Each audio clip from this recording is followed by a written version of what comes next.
Cool. Awesome. Yeah, no, this is my first time being on a stream, so um I don't know, I'm a little bit more on the quiet side. What's up with you? How are Uh, you doing? oh, not much with me. We were just talking about insular, irrelevant, esoteric internet drama. And I love that. then I've spent the past 10 minutes repeatedly reminding Stream that I actually completely forget what it is we're meant to talk about. Would you mind giving your name and pronouns for the benefit of my chat? Sure. I'm Isidore Johnson. I go to the University of Connecticut, and my pronouns are he, him. Oh, howdy, Isidore Johnson. Yeah, no, it's cool. Connecticut is an interesting place. It is full of people who don't really like free speech, actually. So I started a club on campus. I don't know if I talked to you about this at the conference. I met Vaush at Free Your Future Fest through Students for Liberty. Is I started an organization called Huskies for Free Speech, which is designed to protect freedom of exchange, freedom of academic freedom, and freedom of conversation on campus because some of this stuff has been stifled. And regardless of whether or not we like what's happening on campus, it'd be better to discuss it openly than through politicized like bias reporting systems. By Huskies, is that like the mascot for the Yeah. school? Oh, okay, gotcha. Okay, Huskies was actually the mascot for the middle and elementary school that I went to, so I we Oh, have a cool. fondness now. Yeah. Are you from? You're from the West Coast, right? Yes, I grew up in Beverly Hills. Oh, interesting. So what was it like moving from like California to more upstate or upper West Coast? Um, well, Los Angeles is kind of a beast of its own. It's a disgusting and ugly city, Mhm. where the wealth does nothing to spiritually enrich its people, and also the traffic is terrible. That being said, the food in Los Angeles is virtually unrivaled in the United States. But moving up north, though, I mean, things are a lot prettier. We actually have seasons up here. I really like the Pacific Northwest. That's cool. Yeah, we've got seasons up here too. In Connecticut, it's like winter. It hits you hard if you are away from the coast, and sort of light if you are towards the coast. Since I live sort of on the border of New York, we sort of are right on the sea line into um, the I'm trying to remember what name of the shore, but basically we sort of get a temperate, somewhat saline like waterfront, which is nice because we don't have really chaotic beaches, but it's fun. So yeah, what were we going to talk about? I was thinking since we were talking about whether or not capitalism versus syndicalism was better at For Your Future Fest, you might want to continue this conversation. But if you had something else in mind, No, no, I, I'd be delighted to. I actually care about that quite a lot. So wait, I actually want to ask about your you would self-describe as a libertarian, right? I would identify as a progressive capitalist. I think that I think capitalism or I think liberty upsets patterns, and generally upsetting these patterns is in favor of people who are disadvantaged. I think that oftentimes coincides with libertarianism, but I'm not an absolutist on property rights. I think in the same sort of way that we have narrowly defined exceptions to free expression and other things, it is a human right, but it is not the only human right. Anyway, yeah, no, I understand that. With regards to you said that there are some not so interested in free speech types at your campus. What do you mean by that exactly? Sure, I'll give you an example, and I'll try to make that into like a broader picture of what's happening. So, in student government last year, one of my friends made the argument that he thought the term "all lives matter" wasn't racist. Not that he believed the term, but he thought that this term wasn't inherently wrong. So recently, there was a movement to put a chief diversity officer on the head of student government. And I looked into what the effective job description for this person was, and it was to process bias complaints and make decisions about what speech to censor versus what speech to not censor. So I dug into this and found that they released this entire report, which sort of demonized this guy. Not only did they demonize this guy, but they kicked him out of student government for months. Following this, my friend in student government, who's president of student government, tried to help me with the free speech bill to make it clear our broader statement of purpose as a university. What ended up happening to him was he was called a white supremacist, and people were like, "You are evil for sort of disagreeing with the notion of completely defunding the police. And whether or not you agree with defunding the police, I think is sort of besides the question. It's more a matter of, can people disagree in good faith, and what sort of thing happens along that line. So you think it's not so much the discourse, it's the fact that there are sometimes people who will, through any disagreement, jump to the most extreme possible condemnation in an attempt to exclude them from the discussion entirely, rather than to directly engage with their points. I would say it's a little bit of both. I would say there are some policies on the books that are illegal and unconstitutional that the school upholds. I would say in large part, this is because administration has no personal liability for breaking people's constitutional rights. Like what? Sure. So are you familiar with the term qualified immunity? Yeah. So not only does this apply to police officers, which is a travesty in and of itself, but it also applies to school administrators.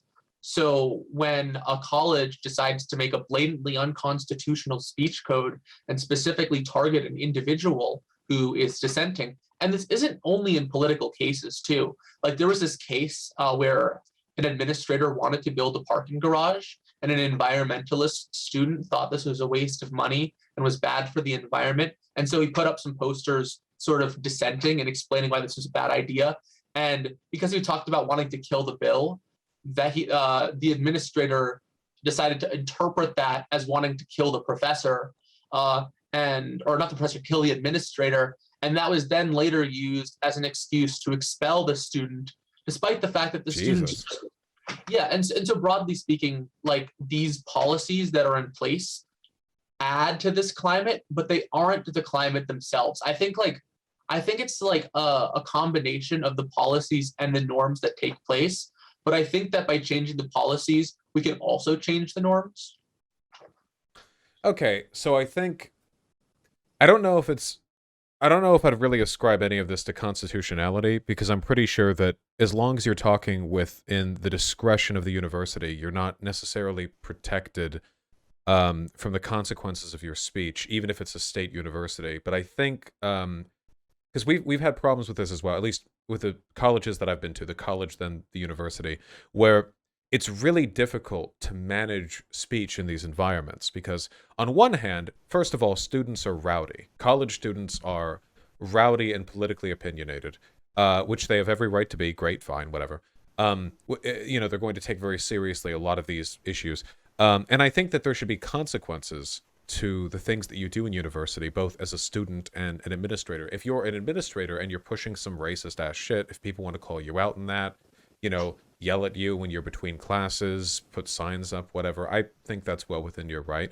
Too much, I guess it borders on harassment, but like you said, the administration does have a lot of discretion when it comes to silencing people they don't like as well. How do you think this could be managed responsibly? Because it feels like we're running into the I guess the clash between speech and consequences for speech. Speech is meaningless if there are no consequences to it. I mean, talking all you want with no action, I mean, that's not really properly free speech.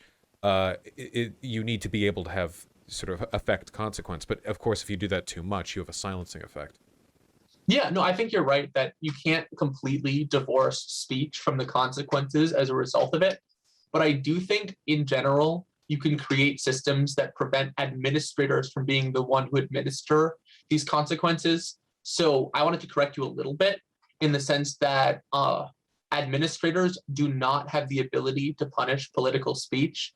And when they've come to court over this sort of thing, or when they've tried to create free speech zones or other things, they've repeatedly lost, and for good reason, because state universities are an aspect of the state and federal government in large part. And so this sort of jurisdiction has allowed the courts to prevent colleges from expelling people without recourse, which I think is pretty much a good thing. I also think, and this is more broad, I think there aren't very many procedural protections under a lot of university codes and laws. And a result of this is even if we agreed that maybe universities could have some discretion about what speech is and isn't allowed on campus. I would be doubtful of them to be able to administer this in a fair and neutral way. So in general, I'm for the business of administrators getting out of students' business and mostly relying on things like the police and courts to enforce these sort of things. A good example is my university has makes everyone who wants to be a student leader go through this policy where they've got to go to like 4 or 5 different trainings. And in these trainings, they're taught erroneous definitions of what harassment is. One definition of harassment that they define is if I said a sexist joke about you to another one of my friends, that would constitute harassment, regardless of whether it's repeated, regardless of whether there is an objective standard behind this. And so creating these sorts of all-encompassing broad speech codes empower administrators to sort of protect free speech only when it's things that don't bother them. Like at Yale Law School recently, there's that same sort of thing where like the diversity and equity office said that Trent Colbert, who was like head of the Native American Cultural Center, him writing the word trap house was something that they were going to use to threaten him out of passing his bar exam. I don't know, I just think the bureaucracies like beget bureaucracy, and getting the government and by extension administrators out of there will be a good step to allowing people to sort of go through the actions and accountability without getting involved in like First Amendment nonsense.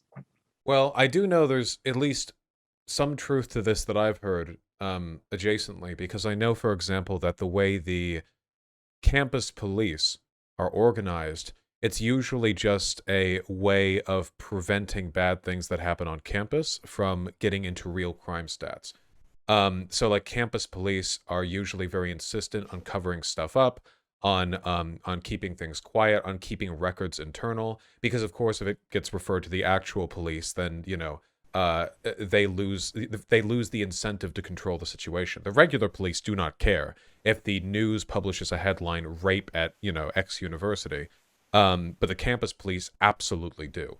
So they have an incentive to keep things quiet, encourage people not to press charges, and we've had issues with that, I think, all over the country with people covering stuff like that up. It does seem, I think, so I guess you could extrapolate that broader, where most of these internal campus systems have the negative effect of incentivizing the administration to interpret rules in a way that specifically benefit the university, usually the reputation of the university. Rather than adhere to some broader or more consistent set of codes. There are biases in our legal system, of course, but it's not as though every single city has its own legal code for all laws processed within it, not just locally, but state and federal. And all those can be changed at the discretion of like the dean, like the mayor or something. It's, there are systems that keep it from being that partisan, that immediately weighted. So with the kids then at the university, like let's say you're gonna have an administrator brought on who's doing the all lives matter thing, and let's say you think that's real racist. What would you think an acceptable way of managing that situation is if you're a student group? Well, that's a great question. I want to say I think there's 2 broad ways that I think you can go about it. Number one, I see no problem with administration condemning acts of racism. I think this is non-controversial, that if something really bad happens and people are acting really insensitive, then it is totally fine to ask administration to at least make a statement, if not like a formal thing. Like a good example of this is 2 students at the University of Connecticut several years before were yelling the N-word sort of as the penis game at the University of Connecticut. Classic. It's something that is immature. It's something that is bad. It is not something that you really want to have. The school left a couple statements about how bad that was. I thought it was totally fine for the school to do that. What I didn't like was when the school got the police involved, because that's the next step, even though I do think what they did was pretty objectionable. And if somebody decided to share their names, I really don't see any inherent problem with that. Yeah, because I mean, by the time you're in college, I think it's reasonable for your, your bad behavior to start reflecting on your general persona and not on some like school record. I mean, there are people in college who are 20, like how if you don't care, how old are you? I'm 21. Yeah, okay, like by the time you're 21, historically for pretty much all of human history, I think everyone would consider like 21, yeah, you're an adult. If you're making mistakes like that, that's fair game. I think Hmm. it's really difficult to manage stuff like this because so here's my perspective, I think, in the broader free speech thing. On one hand, I'd like to consider myself a pretty big fan of free speech in a practical sense. I think it's really important as a society to preserve it. I've come down really hard on systems that don't have it. Even in like England, where they have much stricter laws for liability to slander, I think stuff like that can be really, really bad. All the way up to like China or whatever else. But at the same time, I feel like an advocacy for free speech is often kind of not a dog whistle, but it's often invoked as a defense against the idea that there should be consequences for engaging in uh bad political behavior. So like a kid will say something like all lives matter, the black people, blah blah, and people will push back against that, and the response would be like free speech. I agree with you. I don't think a person who says all lives matter should be instantly treated like some kind of clan member, but there are of course people who do worse things, right? I mean, there are people who Yeah. yeah, and sometimes like when you push back against that, it's really hard to find that line because again, if there are no consequences to speech, then it's not meaningfully free. Yeah, and the good question is like what type of consequences take place. And in general, I'm of the belief that there can be consequences for speech that allow it to be free. Like a good example of this is after some people made some really racist statements, instead of trying to get them expelled, a lot of students criticized them publicly and wrote articles about that. And this recently happened in a debate between Hillel and Students for Justice in Palestine at UConn. There's been a lot of controversy on my campus this year, where Hillel was basically handing out things talking about how Hamas was bad in sort of a way of likening their opponents to terrorist types, Ah. and SJP was talking about how this was like clearly a bias incident or whatever. I think almost entirely this discussion has been outside the code of conduct and has had a lot more to do with the rightness of the actions. And I think it's almost better that it's outside the code of conduct, because when we live in a complicated world where there's a lot of different people and a lot of different values, the best way to approach these is to sort of let the cards fall as they may and to not get the university's administration involved, because when there's a lot of conflicts, you're not really going to be able to rely upon the government to tell you, you can't say that most of the time outside a college environment. And I think giving people sort of a different set of rules in college that's almost less speech protective than the rest of the world coddles kids, sets them up for failure, and doesn't allow for a lot of good things to happen. The other thing that I wanted to touch on, which I thought you made a really good point on, was that there are plenty of people who dog whistle because they want to have their views be seen as legitimate. I definitely think this is true. I'm not even going to try to contest you on this. I think there are plenty of people who really only care about free speech for themselves. And that's historically how it's been too, in the sense that the disfavored group of any time usually relies upon the freedom of speech that they ask to be afforded to them. The argument for communists in like the 1960s was, we have free speech and this can't be limited solely because you don't like what we have to say. I think that that's been a pretty good norm throughout, and we've had a lot of material and moral progress as a result of using free speech, and we should continue to enhance it and hold this value highly. Okay, a few things in response to that. I think it's interesting how much this discourse has been polluted because I can see people in my chat right now who are suspicious of some of the things you said, even though I don't think there's anything wrong with any of them. I think so I do agree that in terms of so I guess we have like two roads we can go down, right? I think like if you have a student who does something fucked up, right? It's racist, whatever.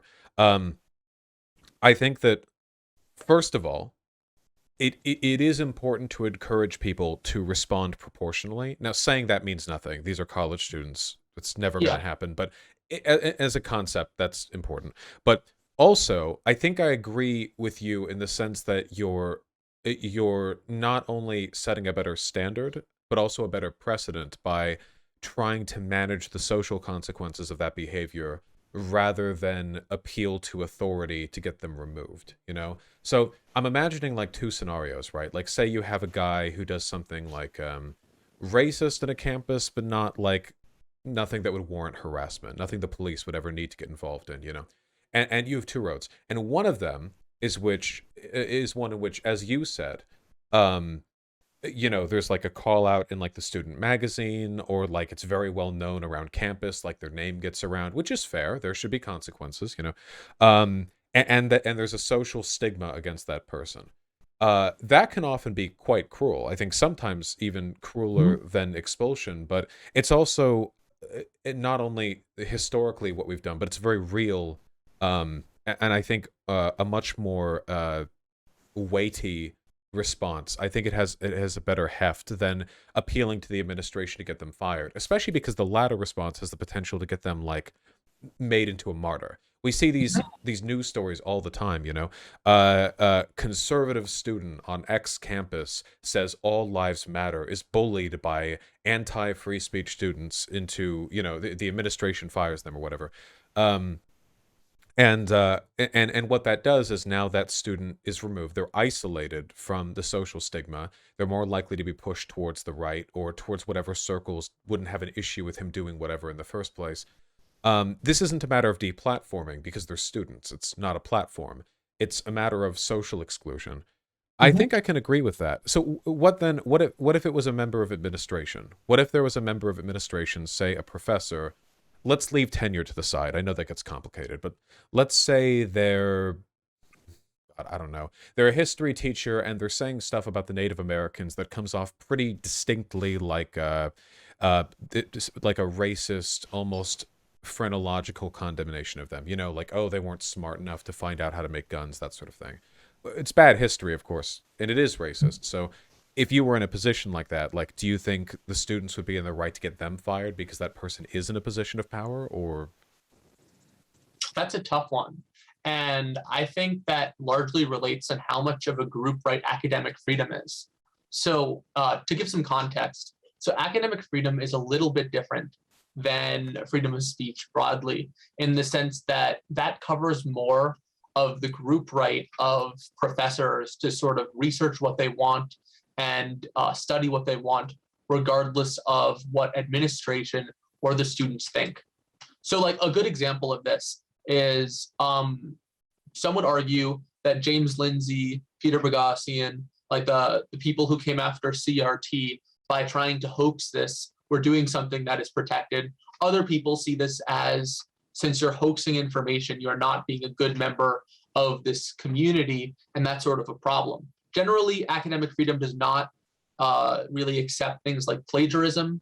They do not accept things like um, lying on documents or forging numbers, but they generally allow pretty much any subject to be studied. Whether or not that's a good thing, I think it's debatable, and I think this is one of the harder cases here, in the sense that if you are a public university, to some extent you are being subsidized by the public, and the public has a broad right to know that what they're sponsoring is worth something of value. Like I would, as a taxpayer, I probably wouldn't want Nazism being taught in schools, even though some people might want to teach this.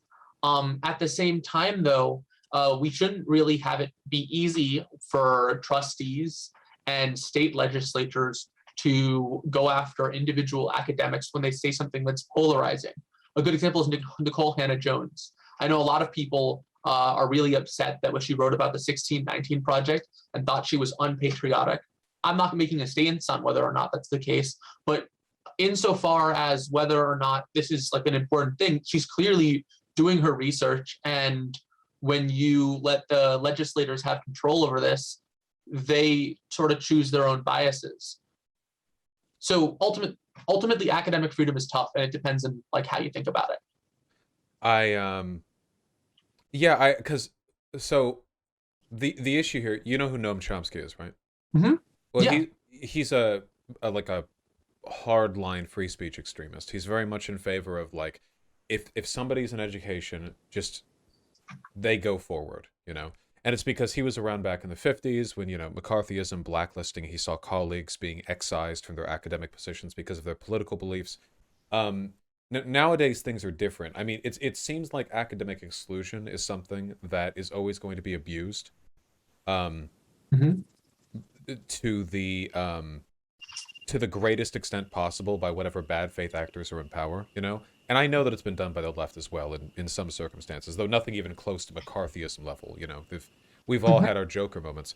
But with regards to how to manage that, it seems like you're right. We do pay teachers with taxpayer dollars, and schools are social institutions in which we have a common interest in making sure they're being used well. To that end, I don't know if there's a good top-down approach that isn't just if you disagree too much past this, if you engage in harassment on this, you can talk about like impartial academic councils or review boards, but at the end of the day, that's always going to be up to the people put on those boards. I don't know if there's any rule set that really works there, you know, because we're not talking about legal standards for behavior. We're talking about like the validity of the things that you're teaching, and that's just so difficult to substantiate. With students, though, I mean, so you think that like at the very least, students would have a right to make an appeal to that, like if there's a higher administration, like, hey, this teacher is doing X, like we think this is unbecoming, we don't think this is acceptable for a teacher to be teaching. Yeah, I mean, like students have free speech too on campus, and free speech is often in tension where a lot of people want to censor each other. Um, but just because somebody wants to censor each other doesn't necessarily mean that that person should be censored as well. Like the paradox of tolerance. Yes. Like if you literally took it at face value, the idea of uh, being intolerant to the intolerant, um, everyone is intolerant in some ways, so we'd have to be intolerant of everyone. That sounds like pretty terrible. Um, like a good example is like I'm Jewish, and some people don't like Jewish people. Like we would start by getting rid of those people. But maybe maybe I'm the one who's being intolerant of these anti-Jewish people. So I guess I'm in trouble too. Like there's not like a clear person you can appeal to make a final decision, which is why I think broadly speaking, we need to give maximum uh like deference to decentralization. Yeah. So would you? Okay. So wait. So with that specifically, then, so with the inability to make a judgment on that, you know, do you think that there's any validity to the argument that it's by default always going to be more valid to exclude the perspectives of people whose positions and behaviors are necessarily anti-free expression themselves? So like for instance, I think it's a pro-free speech position to say we should censor Nazis on social media, for example, you know, or far-right fasci types, you know, because if you don't, and they exploit their presence on those systems to take power, which is what is currently happening, and also historically what has happened in other systems, then what you've done is you've gone ahead and destroyed free speech. You know, if you care about protecting it, you have to, you know, protect it against the forces inside of a society that would look to destroy it. Same, for example, with, you know, you can be very much pro-peace, but that doesn't mean you can't go to war with, say, Nazi Germany or a country that threatens your peace. It's about managing threats to the systems that you believe in. I would always be in favor, I think, of deferential treatment towards anybody who's calling against, you say, I mean, for Jews and Nazis, for example, I mean, I don't think it's I don't think the paradox of tolerance is much of an issue to work around at all. I'm very okay with a bias in that respect. I hear that. At the same time, I want to play devil's advocate a little bit. Sure. So David Cole made the argument. David Cole is like one of the legal directors of the ACLU. He made the argument that when we get to a point like Nazi Germany, there's no way in hell I would protect the speech rights of Nazis. Whereas Nadine Strawson, former president of the ACLU, said something along the lines of these speech codes that have been implemented in a large sense, have empowered the Nazis in the first place. And not having had them, the counterfactual would be that we probably wouldn't get as far. I think Nadine Strawson's view is a little bit more accurate. And the reason why I think it's more accurate is, number one, we forget that in Nazi Germany, there were hate speech laws and the Nazis loved them. Literally, a lot of top Nazi people were thrown in jail pre-Third Reich, and they then used the being in jail as a way of putting themselves as martyrs, putting themselves as like really strong people who, you know, had something that the liberal state just couldn't handle. And a result of this was that when they took power, they then brutally censored anybody who disagreed, and they were even more capricious about this. By contrast, in Skokie, Illinois, there was this case where a group of neo-Nazis wanted to march through a neighborhood full of Holocaust survivors. Ultimately, the town, Skokie, tried to prevent this from happening, but they were unsuccessful because the ACLU sued them. And when they ended up speaking, or when the Nazis or the neo-Nazis started trying to march through the neighborhood, there was an outpouring of support for the Jewish community. I think in general, by sort of removing the debate from the domain of free speech and instead on the moral righteousness and wrongness of an action, you're almost better able to challenge pernicious, racist, sexist, transmisogynistic, anti-Semitic, more like biases. I just think that like most of the time these ideas don't succeed, and in censoring them we sometimes push them to more extreme versions and further isolate these people. Well, I don't know if we necessarily push the Nazis towards more extreme positions. I feel like they were going to do that anyway. If you take a look, for example, at how fascists behave in the US today, they'll take the "I've been censored" pledge, whether or not it's actually happened. There are conservative YouTubers who will scream about how they're being deprioritized online, when in reality, Facebook has shown that they're actually getting preferential treatment, like directly. They're actually privileged above the left. So it seems like the assumption of victimization is something that's just a part of their ideology. I would just say the state didn't go far enough. They arrested a few of the beer hall putsch types. I mean, you know, Hitler had his little wannabe, but I mean, I'm not talking about a couple of years in the slammer for a beer hall putsch, you know. If in, you know, 1929 Jews were running around with garrote wire and pistols in the Weimar Republic killing off Nazi officials, it's undeniable that in a historical sense they would have saved quite a few lives. Now, obviously we can't go around tactically carpet bombing every non-democratic stronghold, but I feel like the appeal to peaceful public resistance works until it doesn't, because there was plenty of peaceful public resistance in the Weimar Republic as well. You know, we saw it as well with the invasion of Iraq. Millions of people took to the streets. It affected nothing. It seems like that tendency, like this, you know, oh, go out and protest, show them they're wrong. You know, it's useful, but it's also in a box. It's not the limit of potential political action, and it only works until it doesn't. Especially like with BLM, right? I mean, you know, Black Lives Matter. General Attorney Barr was looking to invoke sedition, you know, against the protesters. I mean, Trump wanted to send the National Guard in to start killing people. The only reasons that didn't happen were respectively because he didn't win re-election and because General Milley pushed against Trump on this. I mean, in cases like that, you know, peaceful protesting wouldn't work. I mean, it would actually it would actually end quite poorly for us, I think. I hear that, but at the same time, I worry that violent protest often doesn't work and can be counterproductive as well. Like think of the French Revolution and other stuff.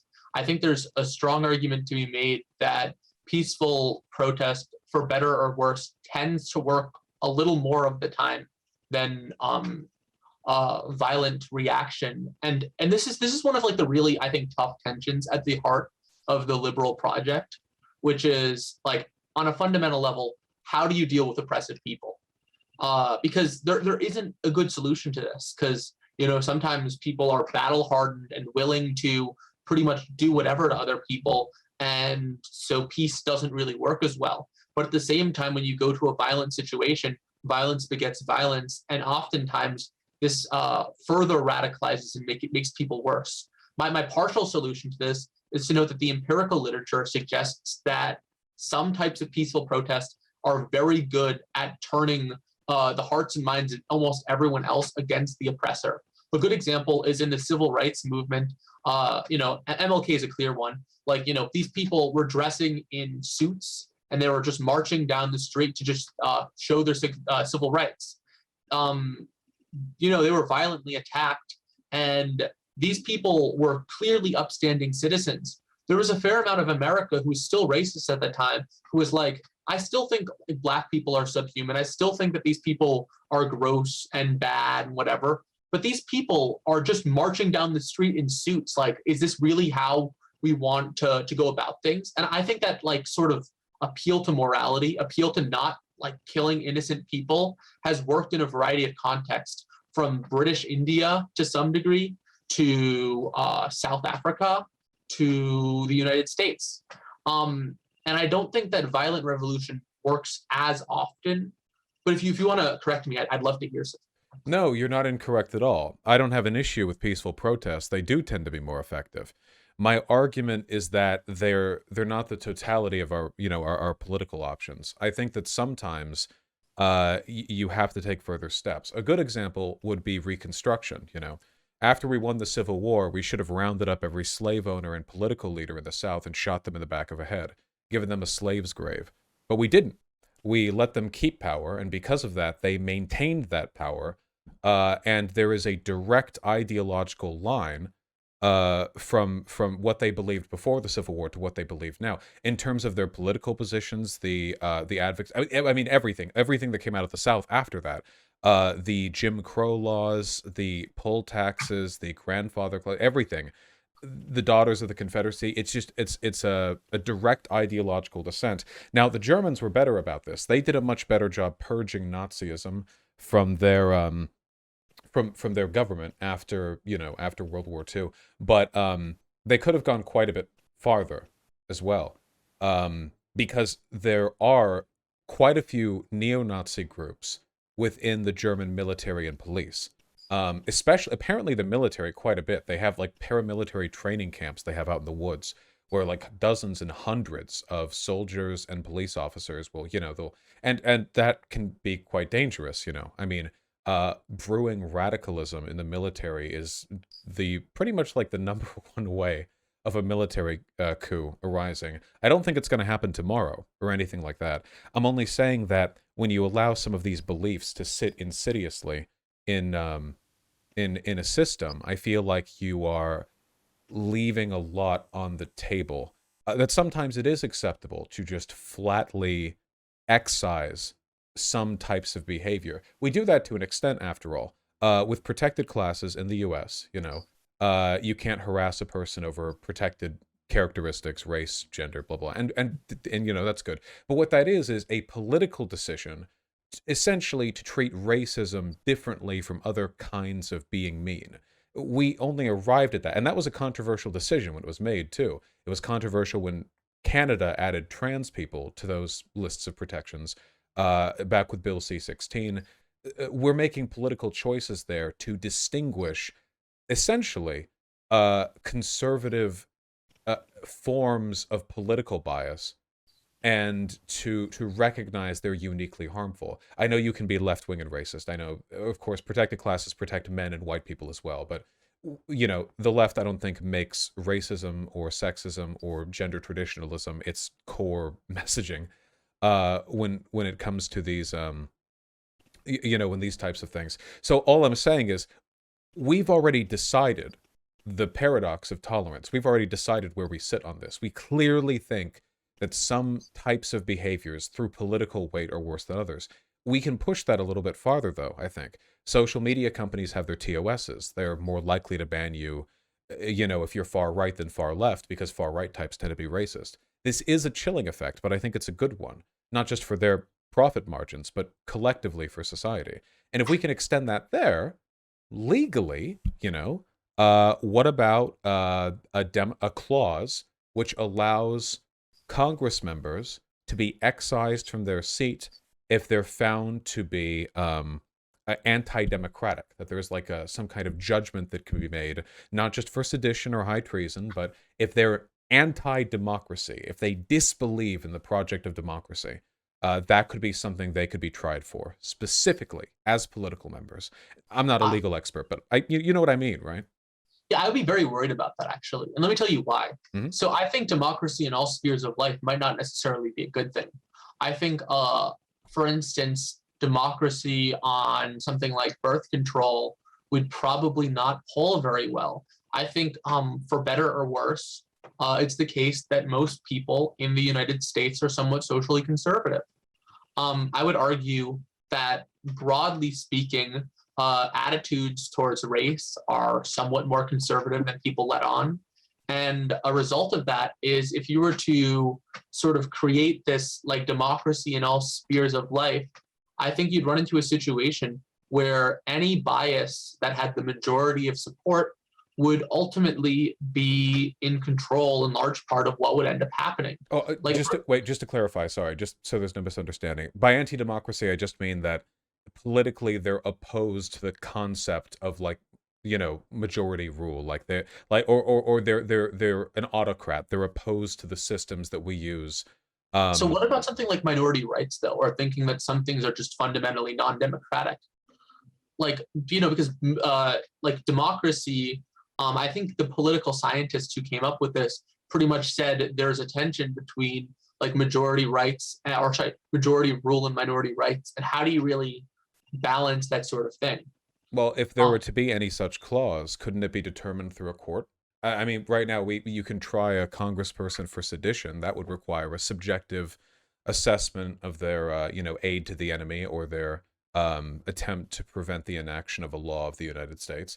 Any legal ruling will have 1,000 caveats, and you'll have precedent and judicial, opinions to take into consideration. But I think it's valid in concept. I don't think an anti-democracy person, a person who doesn't believe in democracy, should be able to be in federal government as a legislator. I don't think they should be able to. I think it should be as disqualifying as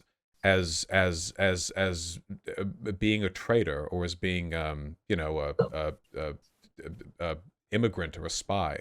It's corrosive to our system fundamentally. wait, there's something wrong with immigrants?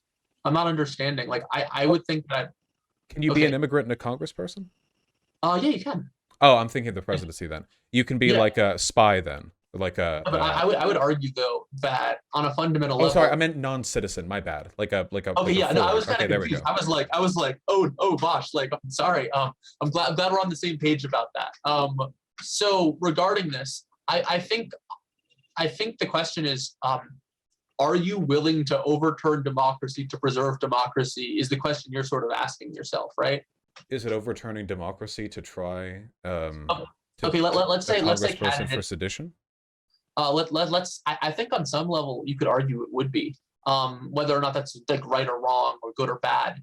Like, if there's an elect, so if somebody runs their platform on the idea that too many things are democratic, democracy is a bad thing, and they get elected, isn't that the democratic decision making? Which sort of speaks to my issue of minority rights and what sort of things you want to protect from the sphere of democracy in general. Well, at that point, I wouldn't care, right? If somebody wanted to be like, yeah, elect me and I'll bring slavery back. I mean, even if they were elected in a majority, I'd still want them to be ousted. It's Yeah, which they I would would want them to be adjusted too. But yeah. that's kind of what I'm getting at, though. I'm saying I think in some ways we have anti-democratic provisions that are good. And I think these anti-democratic provisions, like preventing slavery from coming back, from having extremely high hurdles to punish people for like disagreement or dissent, like i.e. your First Amendment, like there's plenty of like nonsense that goes through our media sphere, but we have this protection because we don't want to make it easy to punish people who disagree. And in that same sort of vein, that's one of the big reasons why tax compliance is a little bit lower in the United States than in elsewhere, in the sense that we have the burdens extremely high to deal with the fact that oftentimes dominant regimes try to punish people who dissent through tax crimes and through other sort of shiftier doctrines. Right, right. But I'm not talking about some clause where anyone who takes issue with any element of a democracy is, I mean full on like autocrats. I think it should be considered extremely alarming that we had a near majority of people in our legislature essentially backed an attempt at enacting a coup in the 2020 election. I mean, we're in a position right now where the last election cycle was one in which we were vanishingly close to just not having a democracy anymore. So whatever path we're on right now, the one in which we have limitless tolerance for anti-democrats in power, is one which will end in our death. It'll be 4 or 8 or 12 years from now. Eventually, this system clearly allows, for people to subvert it from within. And I don't think that should even be an option, really. I don't even think that should be on the table. That should be laws against that. If you're going to engage in behavior, I think all the people who didn't denounce the Jan 6 coup bullshit, or who won that or the other, should have just been ousted by default. The same way we did when the Civil War took place. We ousted the legislators from the southern states. That's really interesting. I hadn't thought of that before. I would also sort of add another issue is when you really centralize power, you run into the situation where greedy people and people who are ethically challenged want to take it. Like the presidency has become increasingly powerful. And of course, there's going to be a cult of personality behind it. I think on a broad scale, decentralizing, so I guess we'll move slightly away from the free speech aspect towards the how do we prevent dictators, autodidacts, and powerful people from really controlling and wreaking havoc over people's lives, throwing us back. And I would say that decentralization is a big thing that I think has to do with it. The more things you're in control of, the more power you have. Limiting the control of political agencies in general, I think, is a good way of stopping problems. So reviving the non-delegation doctrine would be a good example. I think it really has to do, at least in this case, with incentive structures. This is one of the reasons why I'm a big fan of market socialism. I think one of the big issues we have right now is that the Republican Party and the Democratic Party are primarily interested in maintaining corporate donorship.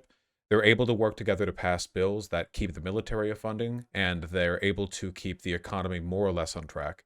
Apart from that, they won't work together on anything because the system is arranged in such a way as to maintain a perpetual gridlock. If either side ever actually does the things they're promising to do to, get their voters on board, they no longer have a carrot, and the other side has all the carrots by undoing all those things. So in reality, the system incentivizes a mutual stalemate. And I think the best way that you could do away with that is by aligning their real priorities with their with the priorities they say they have to their voters, which would be through the elimination of the bourgeois. If you have market socialism, if you eliminate the owner class, if everyone is a member of the working class, I don't think there's a fundamental distinction between the promises they would have to make to corporate backers as opposed to the promises they would have to make to their voters. They're the exact same group, So just to make sure I'm understanding what you're saying democracy works very well when people are mostly on the same status, but it doesn't work too well when there's a donor class. Yeah, because because the interests are fundamentally different, Wealth insulates you from almost every other problem. If you're ultra wealthy, you don't give a fuck about infrastructure, healthcare, you care about taxes. But largely, most civic problems are beneath you. Your money cushions you. So when you have incredibly wealthy people who are made wealthy, not by their labor, but by their ownership of other people's labor, and of course these are the ones who donate to the campaigns and such. They're the ones who have those $5,000 a plate dinners with Clintons or whatever. We know how this works. Their interests will be prioritized, and that creates a fundamental divide between what politicians do and what they say they do, or at the very least what they say they care about and what they actually seem to care about. And I think that's a huge problem.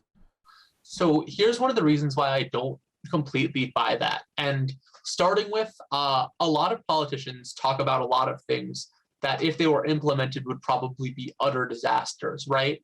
Like, if we just stayed in Afghanistan a couple of years longer, we could build up these bases despite imperialism and all this stuff. I think constantly politicians know that what they want is often disastrous. And in some ways, their lying is better than if we were to end up doing this sort of thing. That's one part of this. So like politicians oftentimes advocate for things that are bad. A good example of this is we should close our border off because like white people, blah blah blah. This is a terrible, immoral idea that we are going to let the people of the third world to prevent them from having access to our economy, to basically help incumbents out, is an example of like acting incredibly immorally, right? Yeah, well, I think the reason they do that is because we have a system that encourages people to focus on irrelevant issues. And now the things you've mentioned here, I mean, for the most part, are either centrist or right-leaning things. You know, if we're talking about promises like Bernie were to make, like I stand by most of those. I think not Oh, all, but sure. most of them. Okay. So I would say there's plenty of left-wing ideas that are bad too. It's just I wanted to look for some more areas of agreement as opposed to disagreement. I think making college free would be a disaster. I think further nationalizing our healthcare system would also be a disaster.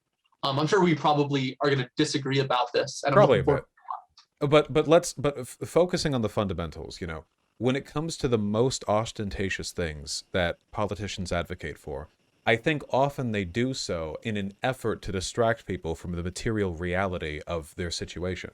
So say, for example, like closing the border. Historically, immigration fear-mongering has been promoted by politicians in line with the wealthy to distract workers from noticing why their wages are being lowered. You know, if your wages aren't going up, you know, Fox News is telling you it's because of Mexicans coming over the border. Math's been done. That's not the case. Immigration does not lower wages of native workers. It doesn't. It just doesn't. But this is Yeah, I a agree with you. yeah, it's a 200-year-old myth, and it keeps coming up over and over. It's not an accident, you know.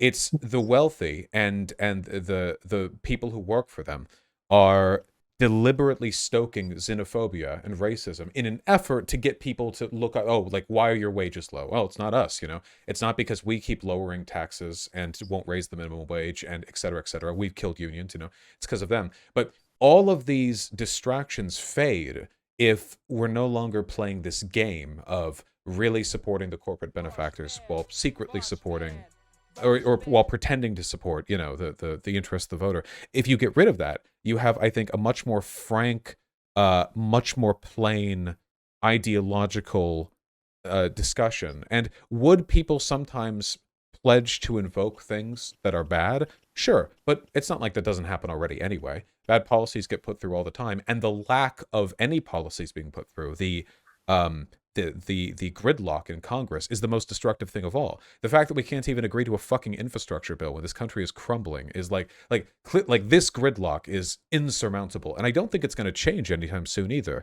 Democrats win 1 or 2 seats, you know, Republicans win this many of the other. Republicans will probably do better in the upcoming midterms, so our chance at winning the Senate will go down. Like it's this, you know, and it will never change.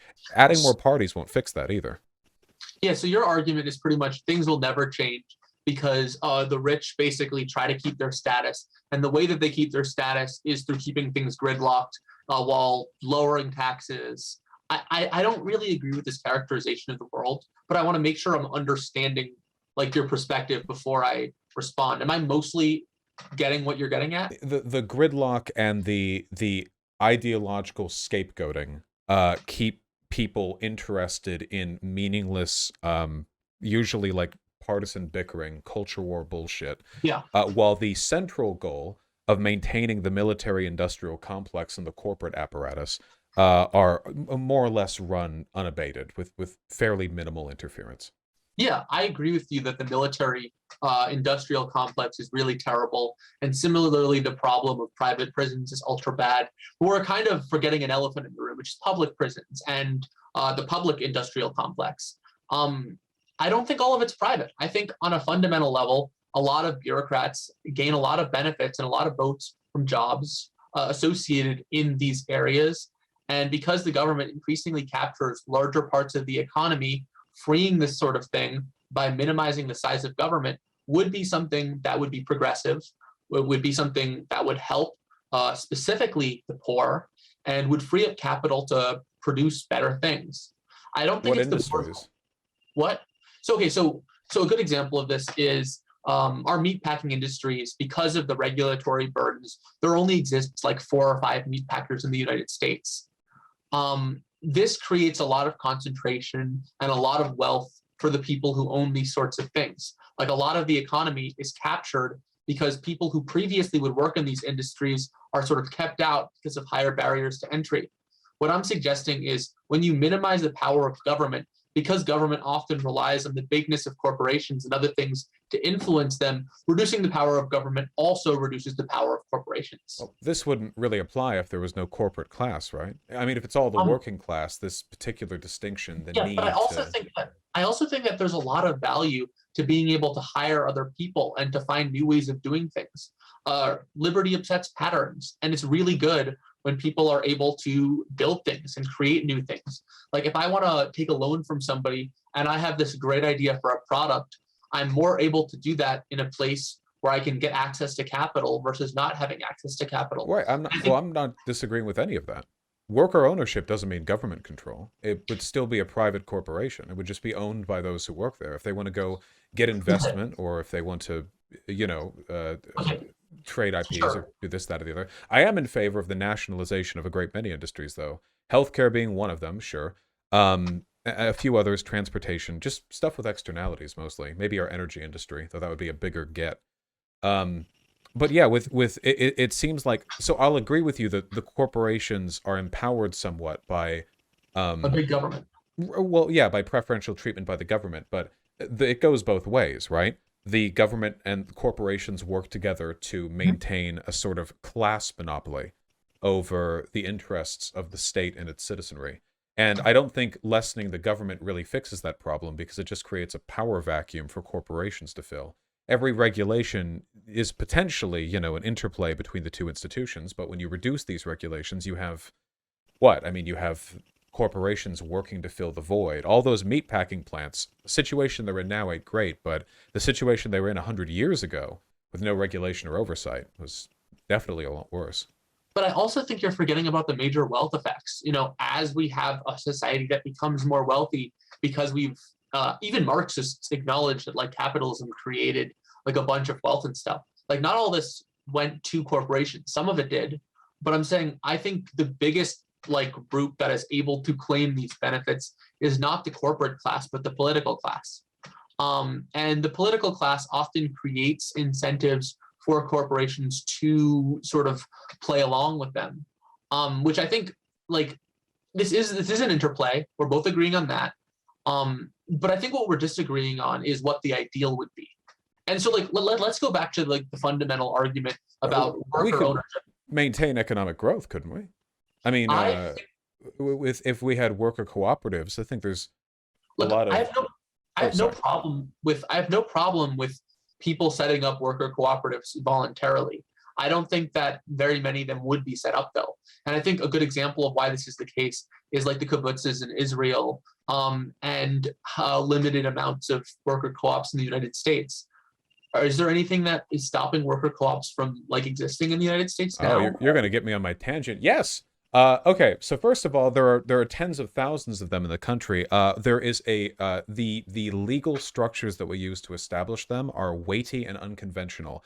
It's like a one size fits all package. We have a ton of different types of corporate structures legally for non-worker cooperatives, but for worker cooperatives, it's harder to set them up. Banks tend not to loan to them because people don't know much about worker cooperatives, so they're not seen as trustworthy ventures, in spite of the fact that they are more trustworthy, at least in terms of resisting price shocks, than traditional corporations are, especially at smaller levels.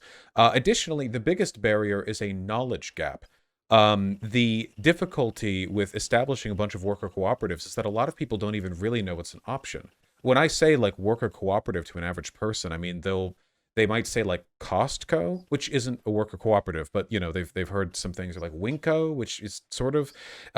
It's You can't really know about these systems, or you can't apply them until you know about them. I mean, after all, it's not as though there weren't efforts at establishing democracies all throughout medieval Europe.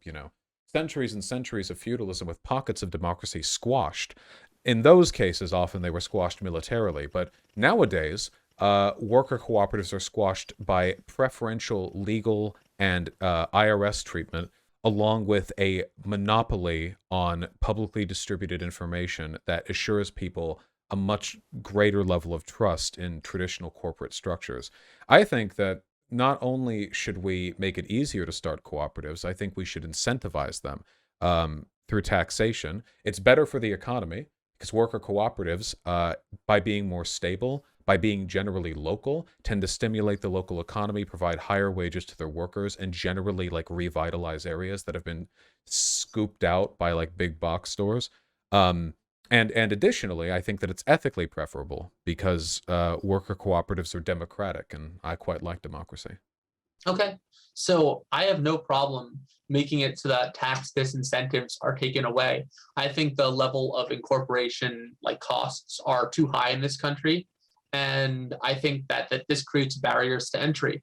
I'm doubtful that many worker co-ops would succeed. And that's just sort of how I see the world, in the sense that I'm inclined to think that most people don't really like doing management aspects. And so they sort of outsource that to like a single person.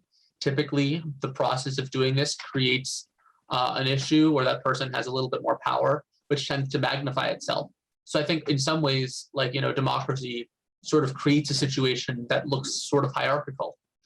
But I would add that I think the fundamental issue isn't the hierarchy as much as it is the freedom to sort of change up how you want to do things. So let's say I work at a worker cooperative and I save my wages, and I use the saved wages to create a corporation or something, and I am able to be more profitable because I figured out a better way of doing something, and other people haven't really adopted that. As I grow, I hire some people, and I change the I hire people, and I changed the employment numbers in the sense that more people are working at companies that are set up like my company versus companies that are set up like worker cooperatives.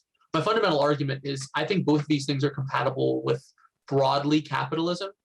And the benefit of this is that it is a little bit more open and freeing than a situation where you have to only work in worker co-ops. Well, if you went off and struck off on your own, I mean, you would still be, you could still do all of that, couldn't you? I mean, if you just hired other people, they would just be a part of the worker cooperative, but it wouldn't impede the process of innovation. You could stay in the original or go off and strike in your own, but either way, you're, creating a new corporate structure, and if people want to get involved in a democratic fashion, I don't think that impedes your ability to innovate. Yeah, so my argument is that like I have no problems with worker co-ops existing, and I have no problem with not giving them any disincentives with regards to taxation. What I'm saying about them is that worker co-ops can spontaneously become more capitalist by nature, and I don't think that's a bad thing. Oh, well, I don't like capitalism very much. So yeah, but what I'm saying is, okay, so your big thing is freedom, right? You think that socialism is more freeing than capitalism. Yes. And what I'm saying is socialism sort of spontaneously becomes capitalism in a free society. And the reason why it becomes— Well, wait, to be clear, in a free by that perspective, democracy becomes a slave state in a free society if you have the freedom to become a warlord and start rounding people up. You're talking about the freedom to set up institutions that remove others' freedoms.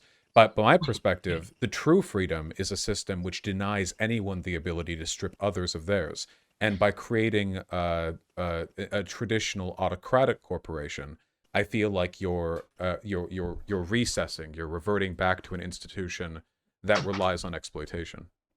But would you almost by definition be restricting people's autonomy to decide to work for me as opposed to the worker co-op? In a traditional, yeah, like So for this is instance, what I'm— well, like for instance, like right now, you can't set up a business that doesn't follow OSHA regulations. That's yeah, OSHA is like literally unconstitutional.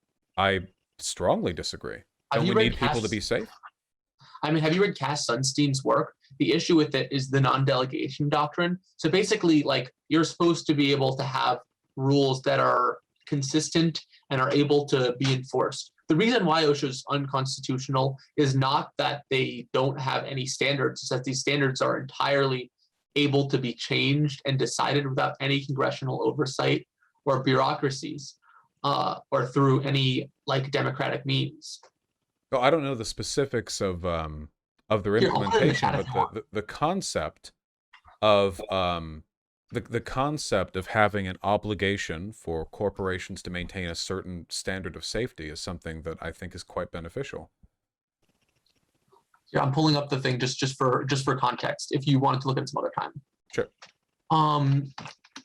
Yeah, it was originally written by Cass Sunstein. But wait, your argument is that it's not inherently immoral to create a minimum standard that people must live by. So why would the standard include not being able to be hired by someone? I could understand like making sure that people aren't being starved to death or beaten or something along those lines. But what is inherently wrong with deciding to work under somebody?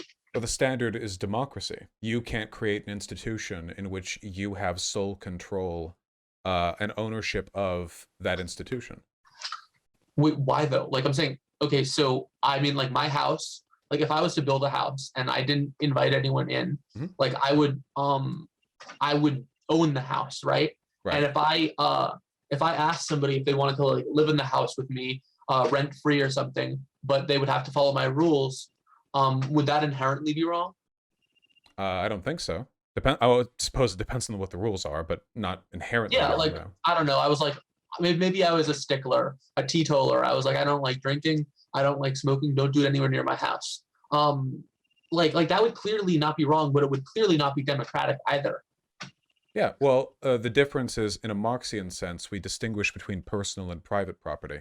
A personal property is something that you own for your own personal, individual human use, and as such, I do think you have a right to direct control over it, your toothbrush and what have you. But with private property, like the production of a corporation, this is a legally and economically distinct entity. I do want to be clear, though, because I've been speaking a bit in generalities, but I do think that if you were to have like some standard for establishing worker cooperatives, I think it would be acceptable to say that you would only mandate them after a given size. Like, if you have 12 people who work here, at that point, if you want any more employees, you need it to be democratically controlled and democratically owned. But beneath that point, because logistically, if two people want to work together on a venture, it's I think a bureaucratic trifle, really, to get involved as a cooperative. I think that'd be a bit dumb. But on a fundamental level, I'm not understanding why we are overturning people's autonomy, though. And you could is it just because broadly democracy is important? Well, yeah. We do this with feudalism, don't we? We have democracies in a state, we have our borders, but I wouldn't want people to be able to sort of organically develop feudal systems. We've kind of had that with corporate towns in the United States, not like fully, but in practice very similarly. You have the company shop, and you work for like Bezos bucks, and you buy at the shop and so on.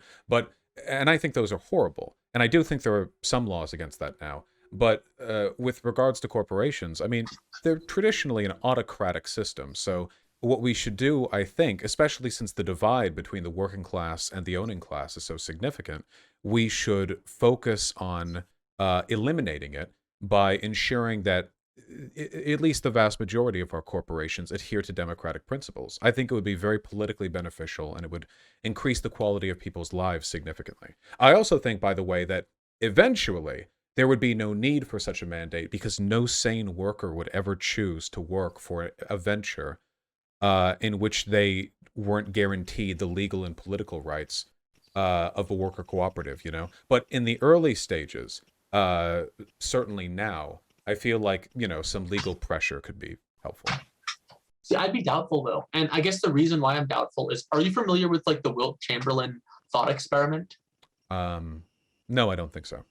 Yeah, so Robert Nozick, a famous philosopher, made the argument that let's say we started in a situation where everyone was entirely equal in terms of distributed amount of money.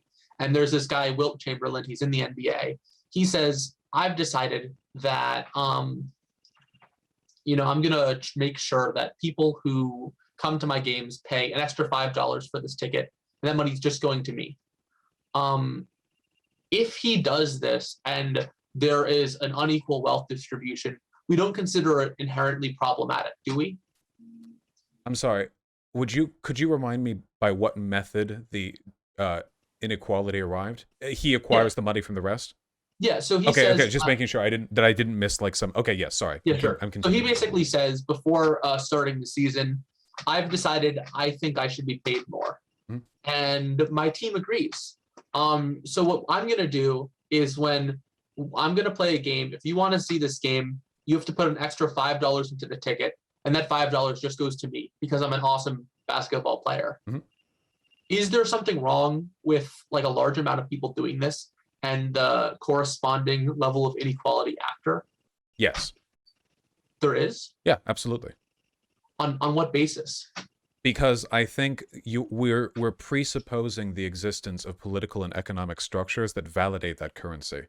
We're not just talking about like nuts and twigs out in a forest. There's the currency is distributed for a reason by a state. The state distributes it to tax it later, but it also serves a broader function of enabling trade and ideally, I would think, mandating a certain level of quality of life for people who have it. I mean, if you have a currency and you want it to circulate and you want people to have access to whatever resources it can provide, and I think that if we're talking about like very isolated scenarios like this, obviously in practice, what we're talking about is people with an inequitable access to resources, whether they be physical or service-based, acquiring more and more wealth through it. The issue with this is that ultimately what we're talking about is a system and a pattern and a standard where we permit significantly greater levels of political power to some individuals or institutions through non-meritorious means. I don't think being good at basketball should mean that you get to acquire a tremendous amount of money, which should mean that you get to have brunches with politicians, which should mean that you have the ability to influence policy more than the average citizen. I am a communist. At the end of the day, I don't want any of these issues, But the fact that people can acquire money through non-corporate, exclusivity terms now is something that I have to put up with until we get to labor vouchers, I guess. Yeah, but I guess what I'm getting at about this is your argument is the only reason why it's bad is because of the level of it affecting government, right? Like if somebody, Right, because in practice, it's not just like we're trading for jawbreakers at an entity, right? There are consequences to inequitable wealth distribution. yeah. So would it be a problem if it was only a little bit, or if it is just like the level of wealth differential is really high, and that's something that like grants a lot of power of him over other people? Is that the fundamental issue? If you could, if you could remove the subsequent political control, and we're just talking about, just the money that people have, and everyone still has a basic standard of living of an acceptable quality, and the additional wealth gives no one more political power than another. Given all of those conditions, Wait, could you repeat the first two again? I'm sorry. yeah, sure. No additional political power for anyone, no power to control others' lives, and everyone is guaranteed a basic standard of living no matter what, regardless of whatever transactions they make. If you accept those three preconditions, then at that point we're not even really talking about capital anymore. I think we're just talking about sort of, vouchers or tickets. But under those circumstances, no, I don't think there's necessarily an issue. Okay, because to me it seems like your issue is more about like a sufficientarianism approach. So maybe like the Amartya Sen human capabilities style, where it's like you have to make sure that everyone has access to a bare minimum, but sort of whoever is past that minimum doesn't matter as long as everyone reaches that minimum. And so I guess the thing that it seems to me is important in this context is now a question of what's most likely to get everyone to this minimum in the first place. And that seems like the fundamental debate about whether or not like market socialism would be good. Because if market socialism slows us down from getting to that minimum standard of everyone being able to mostly live their lives how they want, then that would be bad. But if it was good, if market socialism turned out to be a more productive system, and because it was more productive, it tended to lift more people up to like the sufficient standard, that would be like a reason to adopt it, right? Yeah. It's also about making sure no one has political dominion over another. If so you could have, a capitalist society where everyone has a substantial um social safety net, like middle class existence for everyone no matter what. But So like a Scandinavian system, right? right, but they would still be slaves in that state. They would still be just pawns to be moved around by people with far more power. It's not sufficient merely for them to live good lives. They must live politically actualized lives. And in order for that to happen, there has to be no other more powerful class or set of institutions whose political will supersedes theirs. It doesn't matter how well off they are, ultimately, if they're still lesser. So I think that even you could make an argument, and I don't think this is true, mind you, but even if rampant private ownership was more beneficial to our economy, even if it was better at allocating those resources fairly, I still don't think it would solve that other critical issue. You could sure that address it with I just want to make sure I'm decommodification understanding. too. Yeah. Your argument is that like this political actualization of having control over one's life is essential, and removing that, even if like capitalism was better at growth, would be disastrous on the basis that it would undermine like the ability to live a fully actualized life, right? Yeah, well, and real democracy, I think, functionally. Oh, the little clicking came back. Would you mind moving back the way you did earlier? Yeah, of course. Okay. Okay, gotcha. Oh no, just to hear it again. It sounds like a little clicker wheel, like when the baseball card and the bicycle Stokes. Is it? I think it might be your desk hitting the back of your wall like very, very quickly. I used to have that mic problem back. My first thing, like you could pull the desk out like a tenth of an inch, and it might not do that. Yeah, let me try that. Is that better? Huh? No, I still hear it. I wonder why that. The thing you did before made it stop instantly. I don't. I'm gonna back up a little bit. I'm gonna see if that makes a difference. I'm also gonna adjust. Is that better? No, I'm afraid I still hear it.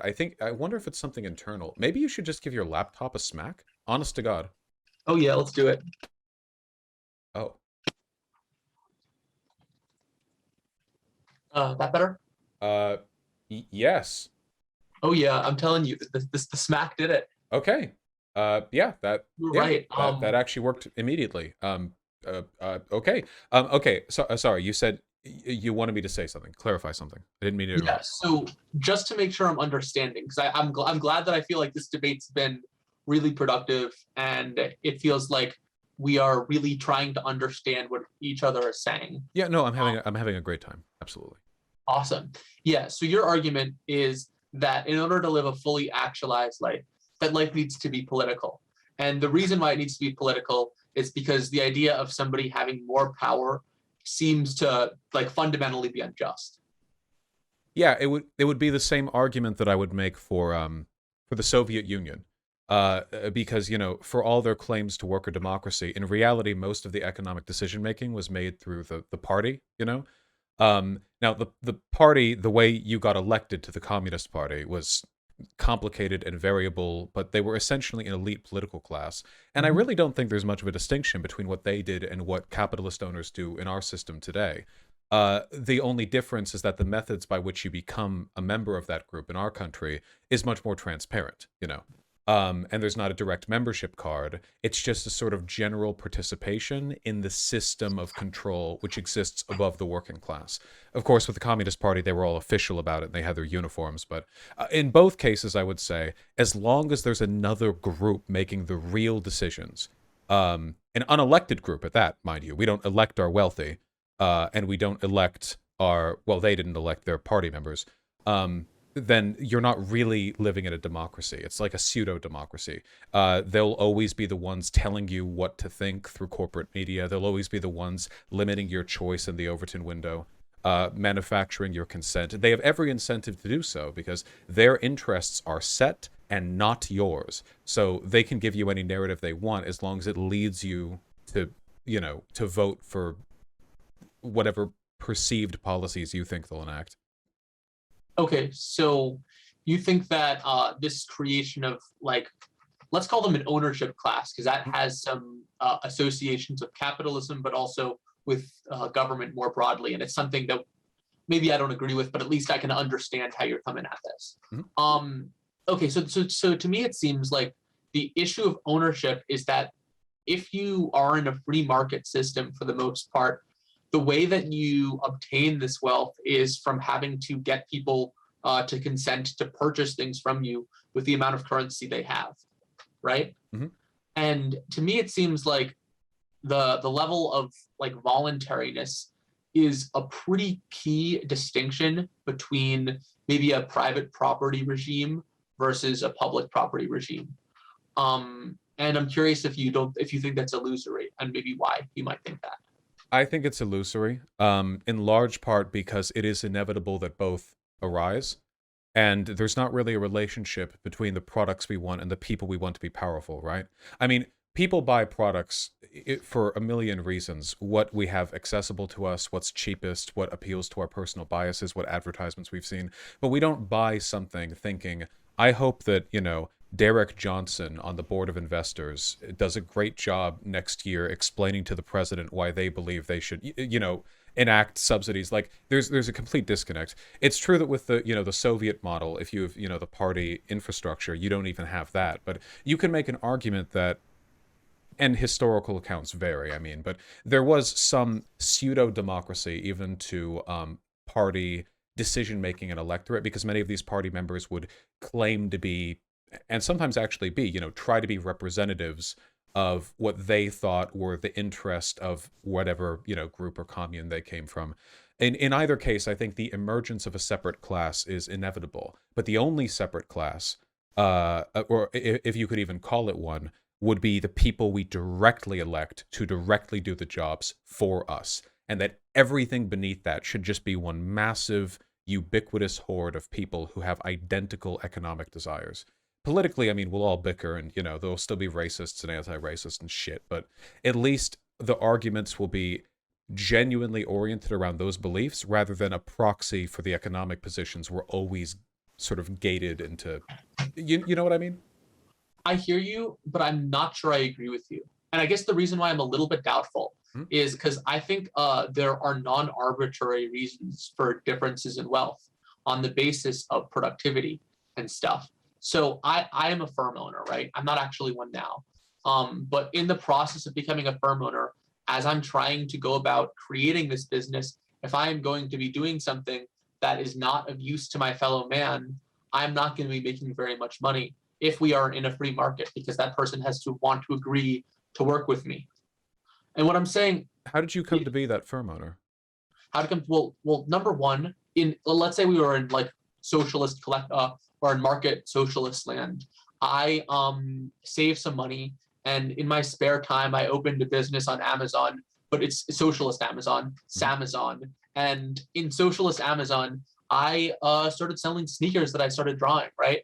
Like, maybe I made these look really cool.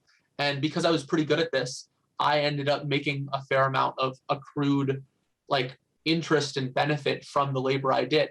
And then maybe I invested it in a mean of production, like something like a shoemaking machine, a boondoggle. And when I made this boondoggle, it allowed me to make more stuff.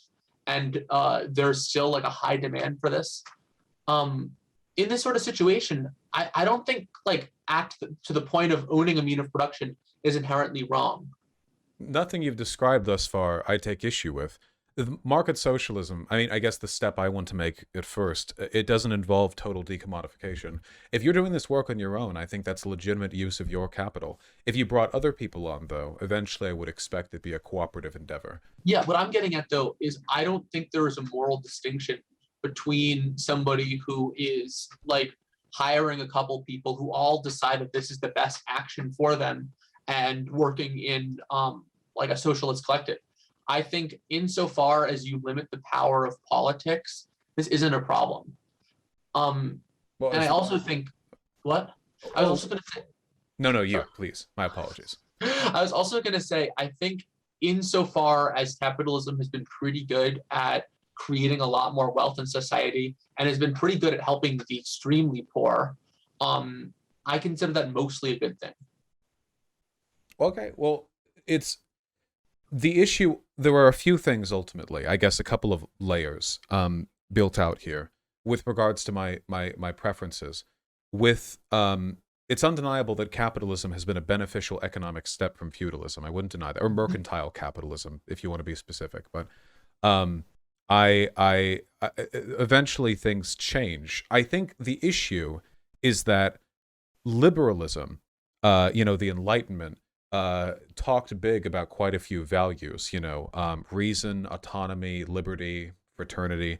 But capitalism is a system by which we use economic abstractions to secure levels of power for individuals comparable to that of feudal warlords. Now, you can't kill people, admittedly, but Jeff Bezos and Elon Musk have more power right now than arguably any non-monarch, any aristocrat, any merchant ever could have in any system prior to the modern world. And of course, I mean, some of that's inevitable. We've grown stronger as a species, but also their arrival at where they are is equally democratic. Now, you could argue it's more meritorious, that Elon Musk and Jeff Bezos worked harder to arrive at where they are.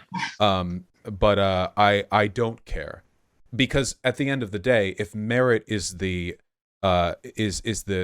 characteristic by which we arrive at political power. I mean, is Napoleon's reign just? I mean, you could look back, Alexander Macedonia. I mean, you can find plenty of exceptionally competent, meritorious people, but I would never excuse what they did because they were good at what they did.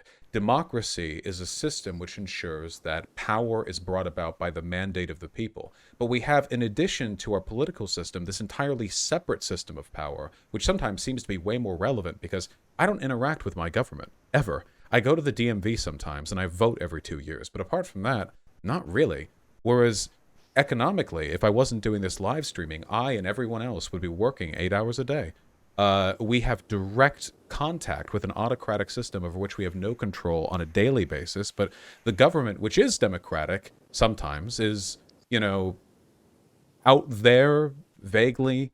I take issue with this because I think that what we're really doing is we're building up the old power structures with a veneer of liberal democracy stretched over it. You can, these systems all work on individual point-by-point Econ 101 chart tables, like you buy a shoemaker and such, and I agree with the right to do that, but ultimately we know where Bezos is, we know where Elon Musk is, we know that these people have considerable influence in leveraging not just political power, but public interest. Elon Musk is out there making like libertarian arguments about why he shouldn't have to pay more taxes. And the only reason anyone gives a fuck about what he has to say is because when he says that, he's referring to a group of people that includes him and a couple hundred others. Like, imagine if Elon Musk was not the owner, but rather an elected representative sitting at the top of the board of, Tesla Cooperative, right? Would he still be powerful? Undeniably. And he would probably have quite a bit more money than me, too. No getting around that. But at the end of the day, the way he makes his money and the way he spends his money, the systems he's a part of are identical to the lowest worker in his company. And if he did poorly, if he was disliked, if he treated his workers poorly, he would be ousted, as Jeff Bezos would have by now, I imagine, many times, given the condition of his, facilities. So there are so many distinctions here. I'm not trying to ramble over you or anything. It's just it's such a fundamental paradigm shift, and I know that there are a lot of gaps to fill in. That's why I'm so insistent we should at least incentivize these structures now. And maybe it'll work. I was going to say, I hear what you're saying, but I think a large reason why people like Jeff Bezos and Elon Musk are powerful in large part is due to regulatory burden, in the sense that if it is really hard to start a business and there are only a few people who are incumbents, who have a lot of money and a lot of sway, then you're going to see a situation where there's a fair amount of exploitation. You yourself are right in assuming that Jeff Bezos has a pretty big advantage by virtue of the fact that he's got a ton of money and he sometimes controls entire towns. What I'm suggesting, though, is when you decrease the amount of regulation, you make it easier for competitors to enter the market. What And what I, competitor could compete with Amazon? Like, what regulations would you want to remove? but sure, sure. Okay. So I think a lot of the stuff about how sales tax is collected is one small thing. I think the amount of zoning costs. So like, uh, you're familiar with zoning, right? Yeah. Zoning is really expensive and it makes it a lot harder to own property. A big part of this is when the costs of like renting out a place are significantly higher because of these zoning things that pushes like low margin businesses at the margin out of business. What I'm saying is when you like let a thousand flowers bloom and when you have a lot more, I guess, varied competition, you see the situation where this level of exploitation decreases. An Well, interesting I'm in favor of, don't get me wrong, I want nationalized housing because the state is incentivized to produce far more houses than, construction companies would be. It's a less risky investment. But Wait, but I'm saying that like nationalizing housing isn't the solution. I'm saying the solution is to deregulate zoning in the sense that I think that is the fundamental thing that is like the limiting principle. but to put what where? Like, what would we? Yeah, sure. Okay, so we have it where if you buy a plot of land, you aren't able to use it how you want to use it. Like that fundamentally infringes upon people's political liberties about how they want to build their houses, etc. You know why you see a bunch of McMansions? It's because the city zoning boards are like, we want to build it this way. They limit things to single family housing. They don't allow there to be much choice about whether or not you want to build like factories on one floor, housing above, stuff like that. There's very little cooperation and Well, there's very little bargaining within it to do yeah. stuff. I mean, a lot of those zoning regulations were brought about through like post-war development that were like super incensed with artificially manufacturing the American dream. I don't want no zoning. I want better zoning. I want really strict mixed use zoning, and I want to cut down all those ugly skyscrapers in my cities. I I think like skyscrapers. I got to be honest with you. I think it's good that like you can have a lot of people living in a small geographic area. I think they're alienating. But that's a whole separate conversation. I think what was it? Yeah, but what does this have to do with like it seems like the history of capitalism has been the consolidation of industry, I always hear this like, well, if it weren't for regulation, somebody would have stepped up and done this by now, but not really. All the banks that are around right now are ancient. They're all like mergers of banks from 100 years ago. But yeah, but also the state literally controls who can be a bank.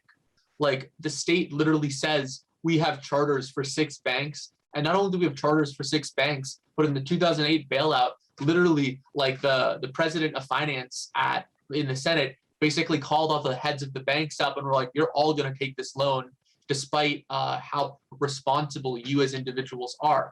What I'm saying is the way that the state exerts a lot of power is by preventing additional entrants from entering the market. but And what I'm saying, what could you do to compete with like say for example Amazon? I mean, what so Amazon's relatively new because it's disruptive and it's a product of the invention of the internet. A lot of stuff came about because the internet enabled a whole bunch of business that couldn't have existed prior. But nowadays, like it's like we've seen what the consequences of no regulations are. You have mergers and mergers and monopolization, and there's just a startup cost that is impossible to overcome when you're dealing with some of these like mega companies. Walmart has gutted middle America because every city withers and or sorry every store withers and dies when they show up there and underprice everyone because they have access to a greater scale of economy than any small business ever could. It's just like if you look at all the corporate mergers, like more and more every year, all around the world, more things are done by smaller companies. All of our food is made by like six companies, and a lot of the ways in which the state regulations benefit these corporations, there are also regulations that have prevented them from getting even more powerful, by preventing them from monopolizing, by preventing them from doing this, that, or the other. For every way in which these corporations have benefited from, the government. I feel like there's two in which they've been hampered from growing even stronger. I would disagree with you and point out that, okay, so our antitrust legislation has evolved over time.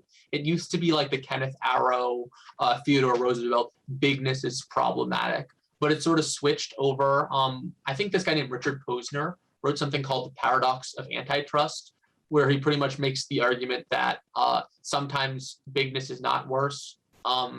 And we've sort of moved in that direction before, but prior we didn't really see much more increased wealth from like cutting companies down to size. But I think the more fundamental issue though Or is do you want megacorps then, like monopolies and such? first of all, I'm not sure all megacorps are monopolies. I think some of them are. But I think that the fundamental issue that determines whether something is a monopoly is not its size, but the level of like regulatory barrier standing in the way of new entrants. Well, that's not. Well, that's like a meaningful monopoly, though, right? Like, even if there aren't regulatory barriers, it doesn't matter if your business can't survive. You need to Oh, be able to survive in that marketplace. well, I think it's okay for like, competition to winnow out most firms in a given marketplace. Like for instance, like MySpace no longer exists and Facebook is like the prime social network, is not inherently problematic.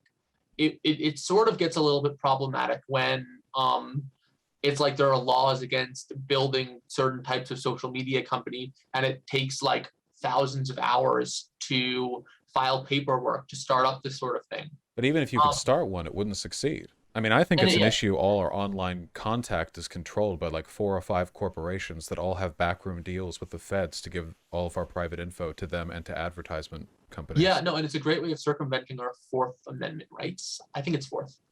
Um, like But like functionally, even if there are no barriers to doing something, it doesn't really matter if you can do it if there's not much of a chance of you succeeding, right? Like well, like if Walmart opens in your small town and they deliberately underprice everything so that they can drive out the competition because they have billions in reserve to draw upon, you can legally start a business there, but it won't work. You'll go out of business like everyone else. It seems like functionally that's a local monopoly.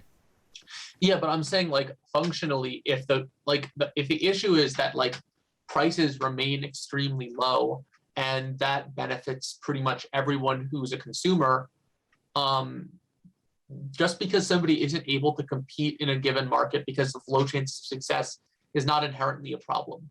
Like, Well, I but I do think that. I think it's horrible for all of our for like one economic block to control everything. Like that means like the entire economy of a town can be controlled by not just a business, but by like a board of directors who will never even know that town's name. I mean, it's so far from democracy. It's almost laughable. There's no meaningful freedom for any of the people there, and there are consequences to the destruction of local industry too. They underprice until the local business goes out, and then they bring the prices back up. Now there are no longer well-paying local jobs. You have to go and work at Walmart to make enough money to buy the stuff from Walmart. Uber did this. They underpriced for years to drive taxis out of business, and now, if you've all noticed in opening up your Uber app in the past 8, 12 months, everything is like 3 times the price it used to be. They just did that. They did it for, they were waiting the whole time, and now finally they've sprung it on us. yeah, the problem is that these monopoly profits are somewhat ethereal as other people enter the market. That's one thing.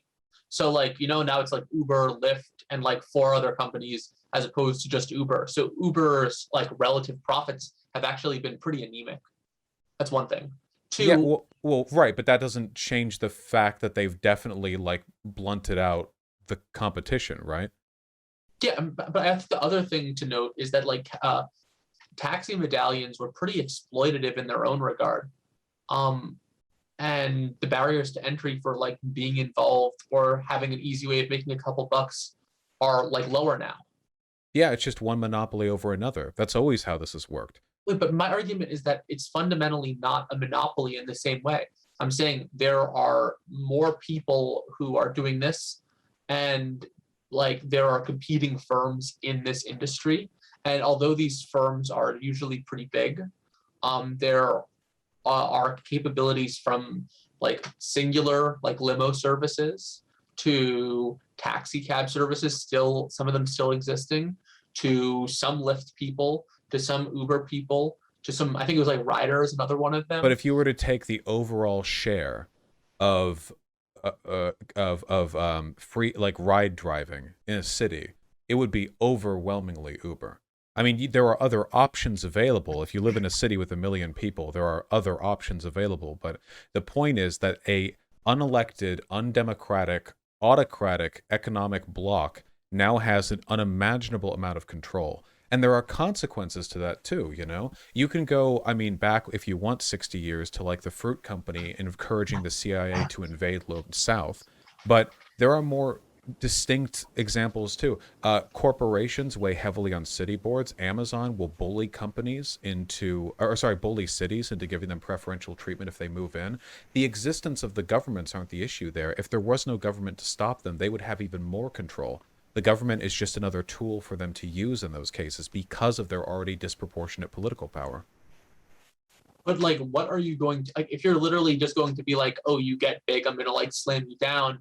I think that also creates a situation where people are less likely to innovate or create new things Why or not? come up with like, okay, new things are expensive to do though, right? Like, if you're gonna be designing a new product, most people are risk averse. That's like a pretty fundamental thing. Mhm. Typically, like entrepreneurial types are a little more risk neutral or risk philiac. But most And innovation in this country is driven by public funding. You don't need to be a billionaire after you've invented the thing in order to comp the costs of developing it. I mean, if you want, we can talk about the government like giving like grants to research. I'm totally okay with like expanding that massively because I think that's a lovely thing. But when we're talking about like, oh well, now you're like Jeff Bezos. I mean, clearly he's made back his his investment. We don't need him to be that okay, wealthy. We don't need that look, company to be but that powerful. if this man realizes that he is going to keep getting money from creating new things, and maybe it's just like maybe it's just a fantasy. Maybe he's like, I want to be the richest person on earth because I want to be. If insofar as this incentive structure encourages him to create things that are of value to like millions and billions of What people, is he creating though? I think the Amazon platform is pretty big. That's one thing. But I did think, he create that or does he just own it? yeah, no, he created it. Like back when he was like a lot younger, he started selling, I think it was like shoes or books online. My mom was involved back then. She used to sell books on Amazon. Amazon got to be kind of a worse platform for her, so she's moved over to Etsy and stuff. Right. I think it was books. And he worked. Did he code it or was he like physically hauling the books in the trucks or So he originally, I did some of the coding. I think as his company grew, he hired more people and then started this fulfillment center thing later on. it seems like he hasn't done any work in quite some time then. So your argument is he is still obtaining benefits when he is no longer doing the work. I mean, in terms of scope, though, I think like advancing to new areas or trying to put his accumulated capital towards developing new things is an example of like a good Investment. action. Let's say What? it's investment, but that wealth could belong to his workers. They could be spending that money. That work could be going towards the government in the form of taxes. Him and his whole board of directors. There's no reason. I mean, if you want, you could give like one man $1 trillion and then he like Yeah. spends it on something and you're like, well, look, he's using it. Well, sure, of course. You gave him Well, hundreds of billions. Of course he's going to put it towards something. well, Uh, I think the issue is how it's set up and how it works. So, like, think of the government spending. Like, about a third of it goes towards bombing Iraqi children. About a third of it goes towards helping old people out, and probably like 0.02% goes towards research. Um, if it was the case that government was typically funding research and this would be a good investment, I think that would probably change my mind a little bit. well, Um, I think that's somewhat reductive. I do quite like helping old people, but the military budget won't increase if we pay our taxes more. They'll keep escalating it if as they have to. I think that the issue ultimately is like Jeff Bezos's power and his wealth are not something we need socially. They don't incentivize anything. The people who are innovating in Amazon right now are working for a third of what I make in a month in Amazon as engineers. Those are the people who innovate. The day-to-day technical decisions that allow mega companies like Tesla, Amazon, banks, all of them are being done by people whose names we will never, ever, ever know. But for some reason, we have this obsession with, oh, Bezos came first. Okay, fine, so he came first. But that's like letting a state be controlled by a dictator because they discover the land. That company, Amazon, isn't Bezos's, and it's not the board of directors. A slip of paper from the government says that it is, but it's properly the ownership of the people who work there. It's theirs. They're the ones who actually do what benefits all of us. I'm a little bit doubtful about that, in the sense that there is a benefit to expecting a steady paycheck. That's one thing. When there might be a low risk of success.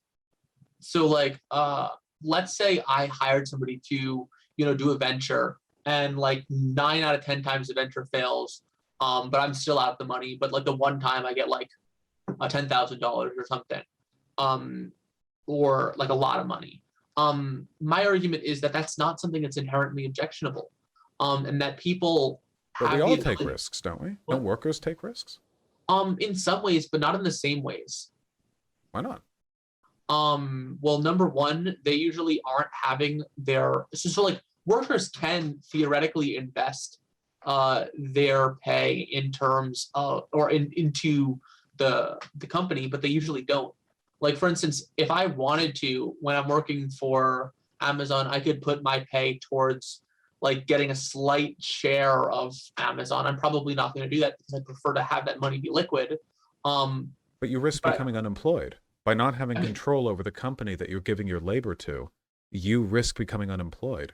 If you own a business and that business is turning a profit, you're set. I mean, circumstances can change, but But if there's liability associated, though, you don't run the risk of having to pay people who are owed something. Yeah, you do. Like often, your landlord. What? As a worker, you pay your landlord. You pay the government. You pay your landlord. That's like a very different thing, I think. No, we all have financial obligations we have to adhere to, don't we? I mean, to some degree, but I think it's a different type, though, and I think that's like part of the issue. It's a lower amount because they don't have as much power. But no, I was going to say it's a different type. I don't think it's just the amount. Well, the difference is, I just want to say, like, if Bezos fails, if Amazon fails, he's wealthy and he sinks it and he sells it and what off. But if a worker gets laid off and they can't pay their rent, that's homelessness. We're talking about people, you're always talking about risk. The greatest risk is poverty, and workers are poorer than owners.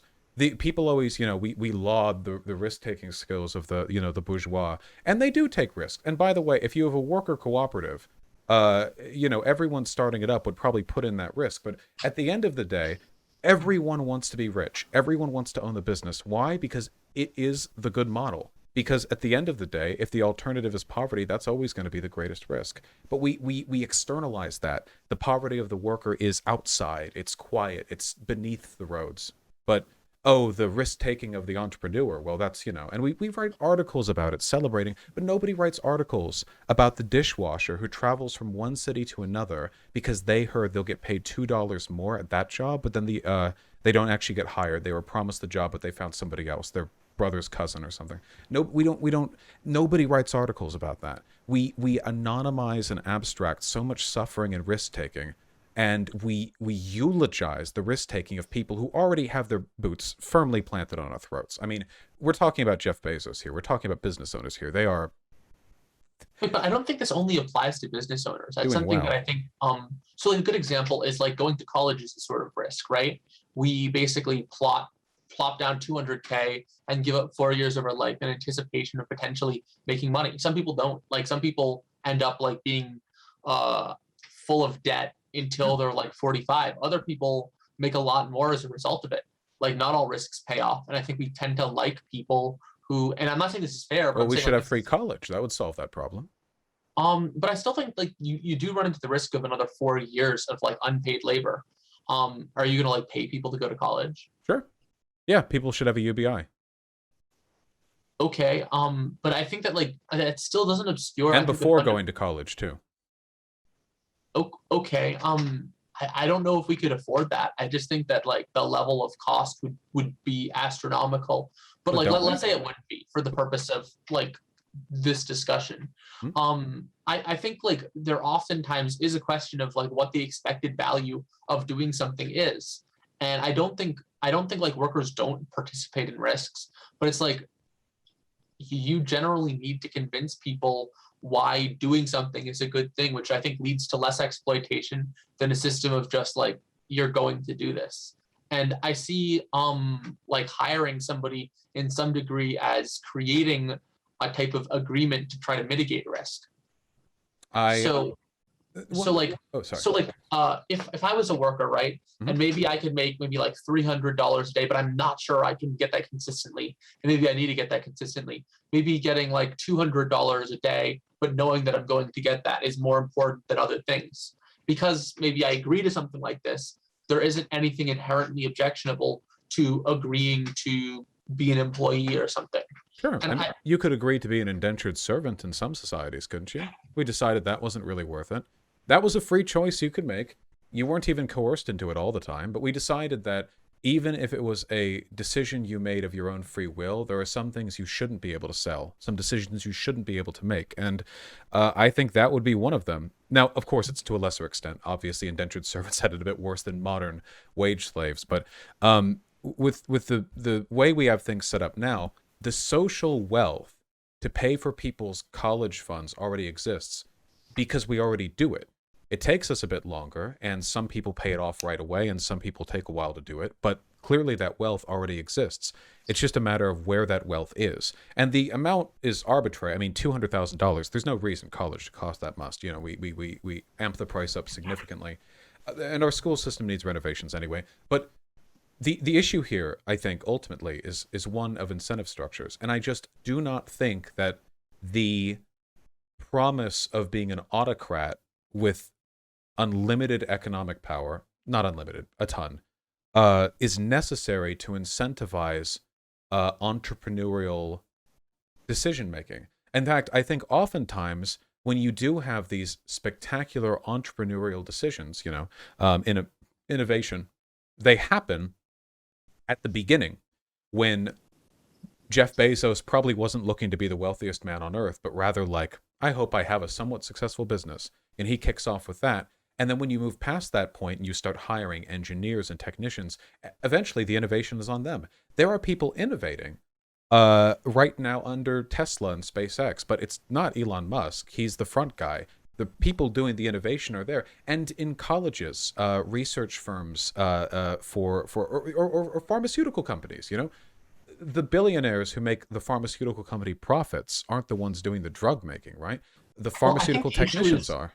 I think the issue is the means of production and who owns them in some ways, though. I agree. I think we both agree that that's the case, but I think that private ownership generally makes more sense on the basis of having more diversified approaches to things, because the future is like vague and subjective and no one has an idea of what happens.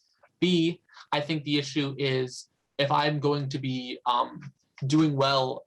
So like in the case we were talking about before, of where if you have under 12 people, it's okay to maybe hire people, ?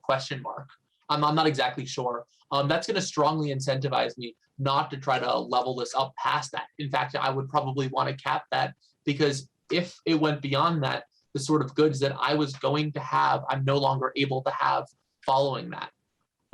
Sure. I think in that case, you would be the victim of what I'm currently the victim, because then larger worker cooperatives would eat you up. In a market economy, they would still have access to cheaper resources due to the economic scale. You would be limiting yourself both in your production and in what you're willing to pay wages to. And the workers underneath you, depending on how vested they are and what it is you're doing, would probably rather work for a secure institution that can promise them higher wages because it's cooperatively owned and thus their managers are susceptible to democratic interests than they would stick around with a ceiling-capped autocratic system. At that point, the incentive structure is in my favor, and I think that the pressure would be on you. You, in order to keep your people, would be like, okay, and you would have to accede the democratic rights. So that would be my goal. I think that's sort of kind of like a big infringement on freedom, though. Why? We're increasing freedom. Now it's democratic. Well, I don't think democratic always increases freedom. That's kind of the fundamental issue, is what I'm getting at. Like, take the example I made like in the beginning of our discussion about how like a lot of America is somewhat socially conservative, right? Like, if like the majority of America were in the market of like birth control pills or abortion pills or whatever, and most people tended not to like it, you'd probably see a situation where there's very few opportunities to be able to purchase such goods and services. I'm not necessarily sure if I agree with that, but I understand the broader point you're making. The Like, argument that I would make is that that's the case anyway. Even back when it was legal to serve to black people, there were tons of businesses that wouldn't because there was an economic and social pressure for them not to accede. I think yeah, those but like pressures you're talking about, the way that the public mandate can influence what people do and can't do, I think those exist whether or not we're talking about within or without democracy. All I'm really doing is creating incentive structures for, a properly democratic system. What if the workers underneath you want to make your system democratic? Like, why wouldn't they? What argument could you make to them? Like, here's the reason why you're better off having no control over this firm and leaving all profits to me, which I then set wages for all of you. Like, what would the argument be? Like, why would they ever? Yeah, sure. So here's three arguments.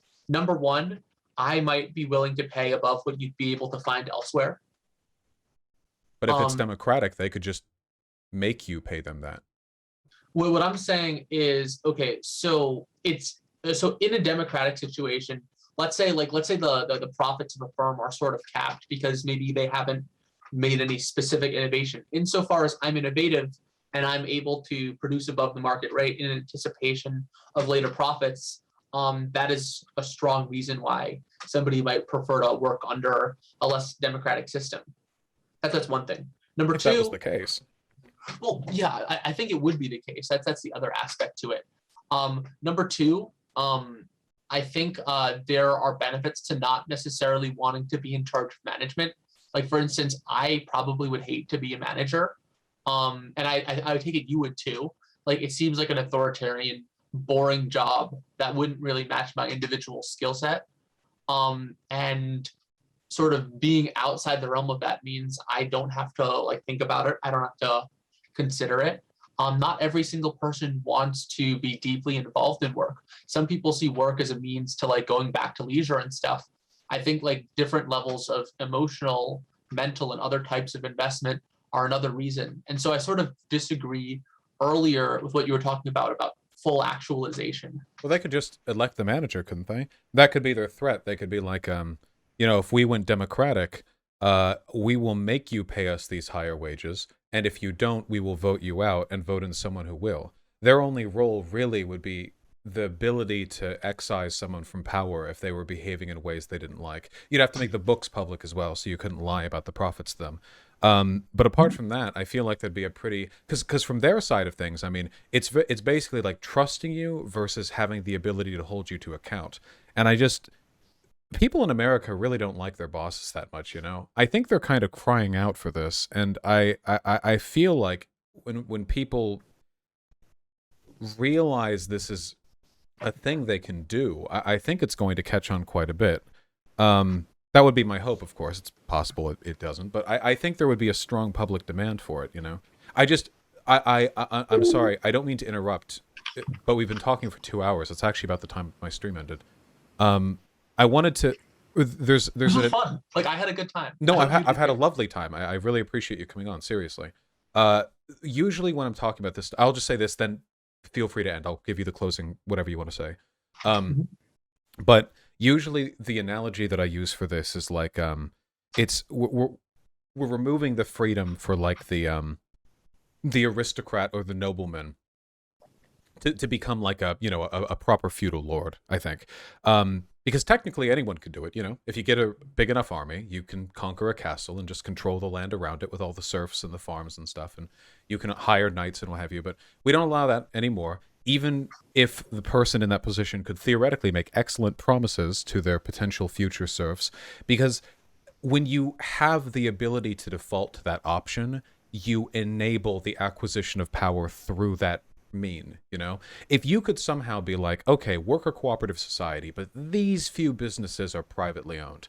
There's nothing wrong with that in and of itself, but the ability for that to happen sets a mandate and a precedent which allows them to acquire disproportionate political power through that system. Likewise, like, imagine if the US government allowed sovereign citizens to declare, like, their houses private, like an independent nation, Kind of harmless on a point-by-point case, but then somebody's going to make the argument like, hey, everyone in this block, what if we got together and declared sovereignty, Maybe this is our street now. And then you get further and further, and eventually you have, like, people with AK-47s dropping bombs on each other somewhere in the Southwest. It's a very bad road at the end of that. The absolute assurance of democracy in our border is politically stabilizing, and I think that economically we could see something similar. Anyway, those are just my thoughts on it. I'll give you the final word. I did enjoy the conversation tremendously, so please hit us up and shout out whatever you'd like after the end. Awesome. Yeah, one question before I make my final remark.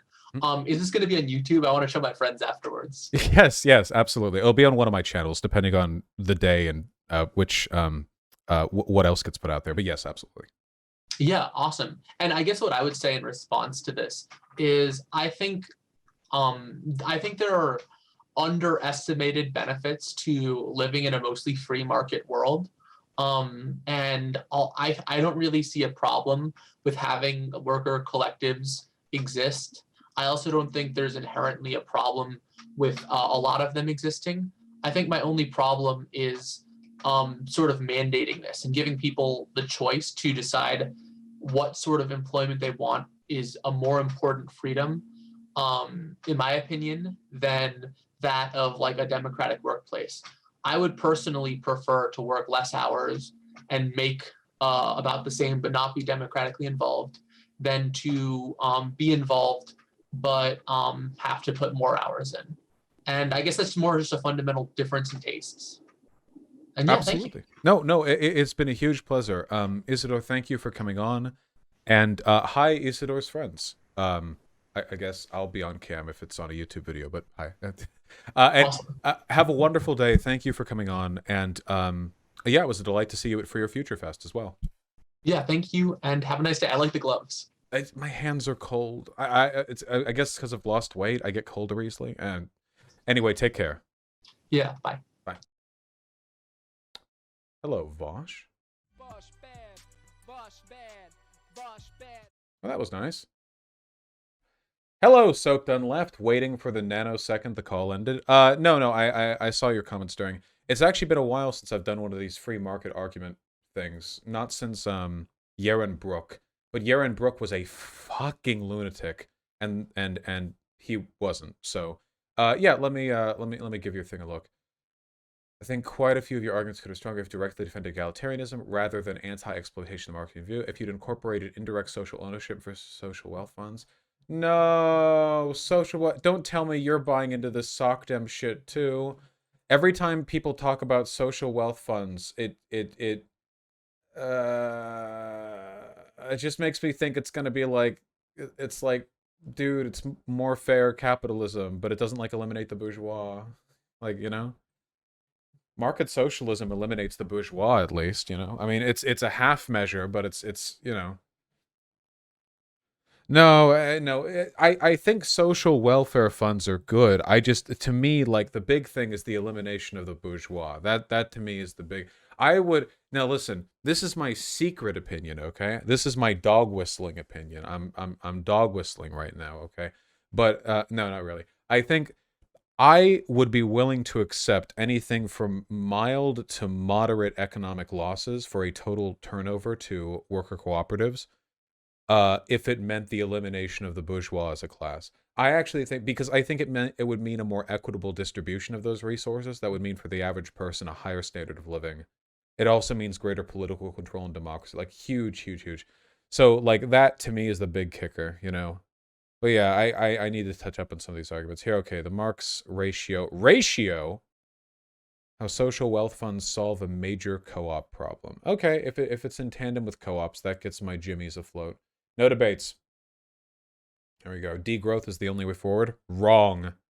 We're going to grow big. The black gloves make it look like you're doing wet work for the mob. My hands are still cold. I'm ending stream. I'll do donos tomorrow. Fuck you guys. We should talk about this sometime. Full direct worker ownership has two problems. One in the efficiency question, one in the inequality problem, mostly in high capital sectors. Indirect worker ownership still allows class abolition via social ownership and labor market decommodification. How would that solve it? Also, would you be able to vote in your manager? It's not democracy. If it's indirect worker ownership sounds like the kind of indirect democracy tankies talk about, you know? Where they're like, yeah, we had workplace democracy. The workers had a party member, and the party member could say the thing, and maybe that could do a thing. Like, state ownership isn't sufficient. It needs to be direct. I want every individual worker to go to work every single day with a fucking dynamite bomb strapped to their chest. Everyone has the democratic right to fucking blow up the entire. No, radical freedom. You can democratically participate in something you don't directly own. Yeah, but if they don't own it, then how are they? Then, if they don't own it, then who owns it? Sock, done left, SDL. If they don't own it, who owns it? Society. Not real. Then who votes in? Okay, social ownership. Okay, so the wealth is redistributed to the state. Fine, sure, a portion of the wealth. Okay, wait, how is that different from taxes? Taking a portion of the wealth from a corporation and redistributing it to state goods is literally what we do with taxes. Wait, what's the difference here? Would it just be like it's cut directly from the profits? Like it doesn't come out through like total profits, but it comes out from the. Wait. God damn it, I'll read into it. You cucky sock dems aren't getting me today. I'm lying about the worker cooperative thing too, okay? I secretly want a Leninist vanguard revolution. This is easier with the liberals. Okay, where are we? Where are we? Donations? Hands are cold. All right, I love you guys. You're all beautiful people. You're so cool. Oh my god. You're so fucking cool. Wow. So cool.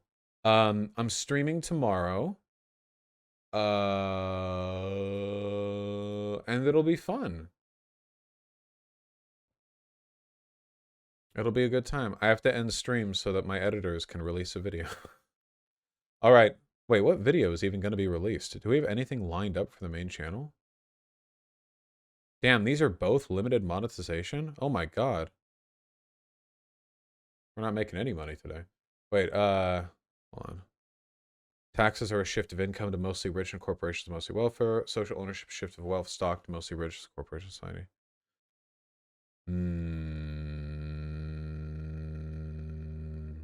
I think you severely overestimate the revolutionary potential of cooperatives. The Nordic countries have tons of co-ops. They're still capitalist. No. It's not enough to just have lots of cooperatives. There need to be no non-cooperatives.